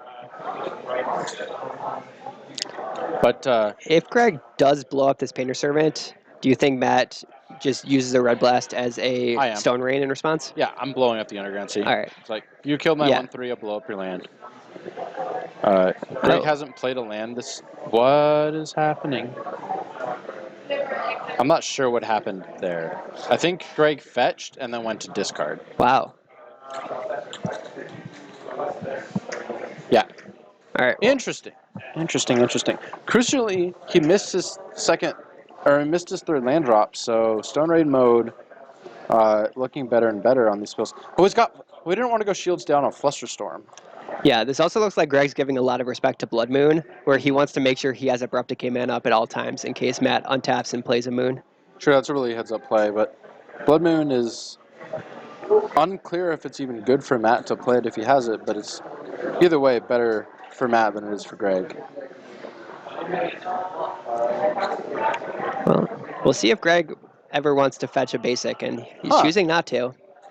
Doesn't. Also not getting any red mana. That's fine with these decks. I imagine the only red cards in his deck right now are Kolaghan's Command. I don't think Greg is going to be on the level of boarding in my Pyroblast and hoping you name blue. That makes sense. And I do find that when you're playing against 2-card combo decks, you just cut all the red cards. It also means that he probably has win conditions in the bug colors, which means he might have Tarmogoyf, and we definitely know he has Leovold. Interesting. So he has double Abrupt Decay. He's choosing to Fatal Push the Painter Servant. He's fine getting this countered. He's got a Flusterstorm at the end of all of this. He might have wanted to use Brainstorm just to up the storm count. That makes sense. Play around some in Spirit Guide. Yeah, he's losing a bit of value on the Brainstorm since he doesn't have the immediate shuffle, but his hand's pretty stacked with gas, so he might be okay redrawing anything. He's valuing his Abrupt Decays really highly. I think if I were in Greg's seat, I would have Fatal Pushed and then just Abrupt Decayed in response to the Pyroblast. Been happy to get that trade, but Greg is so flush on removal, I'm surprised he chose to fight over his Fatal Push instead of using an Abrupt Decay, because he still has 2 copies of that effect, and he's going to keep him up to play on Blood Moon. But it was an interesting sequence. Yeah. This is shaping up to be a bit of a weird game where both players are pretty mana screwed and just wanting to use their mana as efficiently as possible. Thoughtseize off the top is huge for Greg. He's going shields down on Abrupt Decay, but he only gets punished if the Blood Moon comes off the top here. Yep. And he gets to see 2 copies of the Antiquities War, Wow. Trinket Mage, Psymaster Thopterist, Flusterstorm, and Red Elemental Blast being the cards in Matt's hand. SAI. Interesting. Oh, maybe he doesn't like the comma? Oh, it's because it's in all of this. You have to pick a number for the previous SI Oh, input. I see. Oh, sorry. I wonder what number 1 is. Cool. There we go. Technology, folks. Yeah, so that's Psymaster Thopterist there, which generates 1/1 Thopters every time you play an artifact and can choose to cash those in to draw a card if you want to. But mostly just giving a secondary win condition of make a bunch of 1/1 flyers and beat your opponent who probably boarded out all their removal. It's a terrifyingly good card in this matchup. Greg has the answer in Abrupt Decay, but It's very unlikely that he boarded in something like a Marsh Casualties that can cleanly answer all Yes. these tokens. Might have access to a Toxic Deluge. Oh, he has Tarmogoyf! Okay, I like this deck. Might have access to something like a Toxic Deluge, and we know he has Pernicious Deed and Liliana. So, Yeah. Greg, Tarmogoyf. Now we know why he's not fetching red mana. In fact, it could be that Greg is playing entirely as a bug deck in this matchup. That would not surprise me at all. I have to imagine Kolaghan's Command stays in your deck in this matchup, but that could be the only red card. Pyroblast, your Thoughtseize. Well, okay. Oh, you can't target it! And that's fine because it's a Red Blast. Okay, Red Blast says it has to target a blue spell. Yes. Pyroblast says it targets any He spell. can't even discard the Red Blast just to build Storm for the Flusterstorm. Yeah. Yeah, So, now that he gets to take the Antiquities War out of Matt's hand, leave him with just some useless counter spells, and slam a Tarmogoyf. Slam a Jamet. And I see an artifact, enchantment, instant sorcery land for a... Do I see creature? Yeah, because he discarded Balestrict to hand size. So this is a 7/8? 6/7? Should be 6/7. Currently no Planeswalker and no Tribal as the two missing Okay, I'm starting card to put types. this deck together. Because it's got the main deck Pernicious Deed. Yeah, just We as can an get enchantment for Tarmogoyf. Tarmogoyf, sure. Okay. Now all we need is a Bitter Blossom in Greg's deck, which would almost certainly not be a card he would have in the board for this matchup. Well, he's got Planeswalkers, too. But might be in a 75. There are options. And Matt's taken a decent amount of Ancient Tomb damage here. So this Tarmogoyf could end up being a 2-turn clock. Are we going to see Sai? It's looking like it. Matt doesn't have a way to immediately trigger it, but wants to spend his mana while he still can. Since This is what I love about Tarmogoyf in these decks is you're playing a control deck, but Tarmogoyf puts your opponent in a decision where they have to play into you, which is a good place to be as a control deck. If Matt can't afford to come up with a bunch of blasts and a bunch of ways to protect his combo here, because this Tarmogoyf is essentially a 2-turn clock. But he takes 2 hits and he loses his mana base. This Ancient Tomb 1-tap for mana more than twice. So that makes him play into any kind of control or removal that Greg has without taking the time to set up answers to it. So, but this is the answer for Matt. He drew a Painter Servant, which can again name blue and mean that Red Elemental Blast can just be 1 mana destroy target Tarmogoyf. Yeah, absolutely. Let's see if he ends up going for it. Yeah, if so, he almost certainly wants to do it now before Greg gets to untap. And it's on the stack, and it happens. So, yeah, just like that. Yeah, Matt says no more graveyards, no Kolaghan's Commands, recurring Tarmogoyfs. Yeah, and even gets to attack for 2 with that Trinket Mage. Just like that, Matt's position doesn't look too bad anymore. Yeah, we still know Greg has a pair of Abrupt Decays in hand, so he can kill both creatures and then try to resolve a Jace. But once he uses those 2 removal spells, he's vulnerable to anything Matt draws off the top. Yeah, Blood Moon here would be like... Oh, he has Force. He has Force blue card.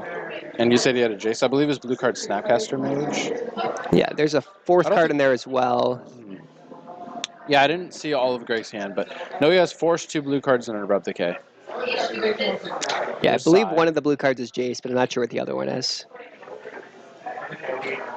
If the top comes Baleful Strix, that's fine. Not great, but it's fine. Oh, wow, Magic! Hi, Jordan. Greg gonna use this Inquisition to get rid of the Flusterstorm he knows about, just because the Inquisition isn't doing anything better. And just like that, Matt is hellbent. But Greg down to 7, still without an answer to this 2/2 Trinket Mage. Also missing a land for the Jace, so... Looks like 2 land Snapcaster off the Ponder. So now he can just ambush Viper this and flashback nothing. Or more likely, he just takes 2. Yeah, probably takes 2 this turn and then tries to Snapcaster Abrupt Decay later on. Yeah, the control deck's full of 2-for-1s, but you do have to maximize all of your 2-for-1s in order for your deck to function. Oh, wow. Blood Moon. Yeah, that's a Blood Moon from Matt, and Greg is going to be forced to use Force Will on this, I think. He doesn't have any more Abrupt Decays. Yeah, this is what he's saving it for.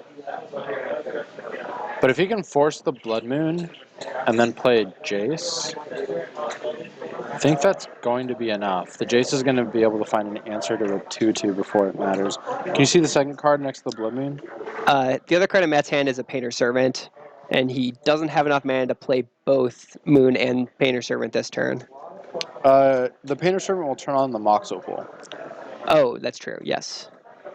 But I think resolving the Blood Moon is too important to I agree. want to risk. And because of rules interactions, his ancient or Great Furnace rather will remain an artifact. Correct. So Greg's run out of Abrupt Decays, even though he tried so hard to protect them earlier. Doesn't have one here. He'd love to have one. Jace down. Interesting. So he's going to keep the Snapcaster Abrupt Decay. Really respecting Blood Moon here is Greg Mitchell. Or maybe just respecting needing a 2/1 to trade with his Trinket Mage with Greg all the way down to 4. So if it was, his plan is to play a 2/1 to trade with the Trinket Mage, he would have played it at sorcery speed to flashback Ponder. That's true. Would be my guess. So now he can flashback Abrupt Decay, but he's not going to get to cast it. Actually, I think I like Abrupt Decaying the Trinket Mage and just leaving your 2/1 in play. Yeah, now if Matt just chooses not to play anything, Greg basically can only Abrupt Decay the Mox. You definitely shouldn't play anything when the Abrupt Decay has flashback until end of turn. Yeah. We'll see if Matt missed that interaction. Well, he did play out the Painter Servant, so yeah, bit of a misstep there from Matt's side. And Greg can't wait. He's itching his hand towards the graveyard. He can't wait. He's like, go to end step, do it. Players are just confirming the board state here. Greg goes, yeah, I played a Snapcaster. I targeted. Yeah. And there goes, yeah. So a little bit of a misstep from our players here. Listen, it's late. We've been playing Magic for almost 4 hours. It's there's no hard feelings going around here. Yeah, absolutely. And at this point, both players are operating completely on empty. Ponder off the top. Greg, first one to top deck any action in that Ponder. Thank you for your commentary, Jordan. He's keeping. I didn't see what the card was, but he drew a Brainstorm off the Ponder, but I wasn't sure what the other 2 cards are. He has a fetch land, so no matter how bad they are, he can get rid of them when the time comes. Pithing Needle off the top. Fetch and response. You don't want to get your land blown up, though. If I were a gambling man, I would say this Pithing Needle's naming Jason the Mind Sculptor. That would make sense. Not a whole lot of other options in the matchup at this point. Greg did bring in his Pyroblasts. Yeah, and you'll see the 4-color pile just kind of fetching expensive duels in the face of the Blood Moon deck. No fear, no basics. Yep. We know Greg has a swamp, and I assume he has an island because we saw them last game. But at this point, I think just a single basic swamp doesn't do a whole lot for Greg, so he's going to be committed to getting only non-basics for the rest of the game. And here, Greg is just showing how comfortable he is as a control deck. He sat with the Snapcaster in his hand for 2 turns and his Brainstorm for a turn and a half now. He's the control role. He doesn't need to fire off these cards. He's going to sit there until he finds out what he has to answer, make sure he can maximize his Brainstorm, put back 2 full bad cards, get the shuffle. He's not going to move until Matt makes him. Definitely holding up Snapcaster Abrupt Decay to try to answer a Blood Moon off the top. And I think Greg just top decked a Leovold. So I'm going to get to play that one while still leaving up Snapcaster Decay. Yeah, at this point might be full control mode for Greg. Yeah, Leovold's going to draw additional cards if that Spell Bomb gets activated. Otherwise, it's not doing a lot here other than being a way to win the game. Greg's at 3. That doesn't work well for Matt. So he's unable to draw a card off the cycle, and Greg will get a draw card if he bounces. So yeah, rewind. Yeah. Sorry, I didn't read your card. Matt can pop the Spell Bomb for a card on Greg's turn. Yeah, now he can draw a card. Yeah. That's well and dandy. Let's do it. Sure, draws a card. It's a red card. Looks like that was a Pyroblast. And that certainly was another red blast. Leovold. The first red card was a Goblin Welder. Leovold, unfortunately, is blue. Yes. So you can blast it here, but Greg will get to draw a card. Welder, sure. So Greg's sitting on Brainstorm Snapcaster among the cards in his hand. I believe one other. And it looks like Matt doesn't want to use his Power Blast to kill the Leovold. Would rather save it to try to protect his Welder. Yeah, he is going, well, Oh, he is targeting the Leovold. Okay. I'm not sure what's happening here. It looks like Greg is resolving the Brainstorm. No, he's just picking up his hand. Flourish. In response to Brainstorm, I believe this Power Blast targeted Leovold, and then Greg drew a card from the Drew off Leovold the trigger. Leovold trigger. Yep. Fine sequencing. I believe that this Goblin Welder is in play. Yes. But now Greg certainly has an option of Snapcaster Abrupt Decay to kill the Welder if he feels like he needs to, or can continue to play patient and save that Snapcaster Decay only to deal with Blood Moon. I like Snap Decay on Welder. And the reason is Matt's at 8, and that's low enough where even if a Blood Moon comes into play, you can just attack 4 times. 2-1 might just end the game.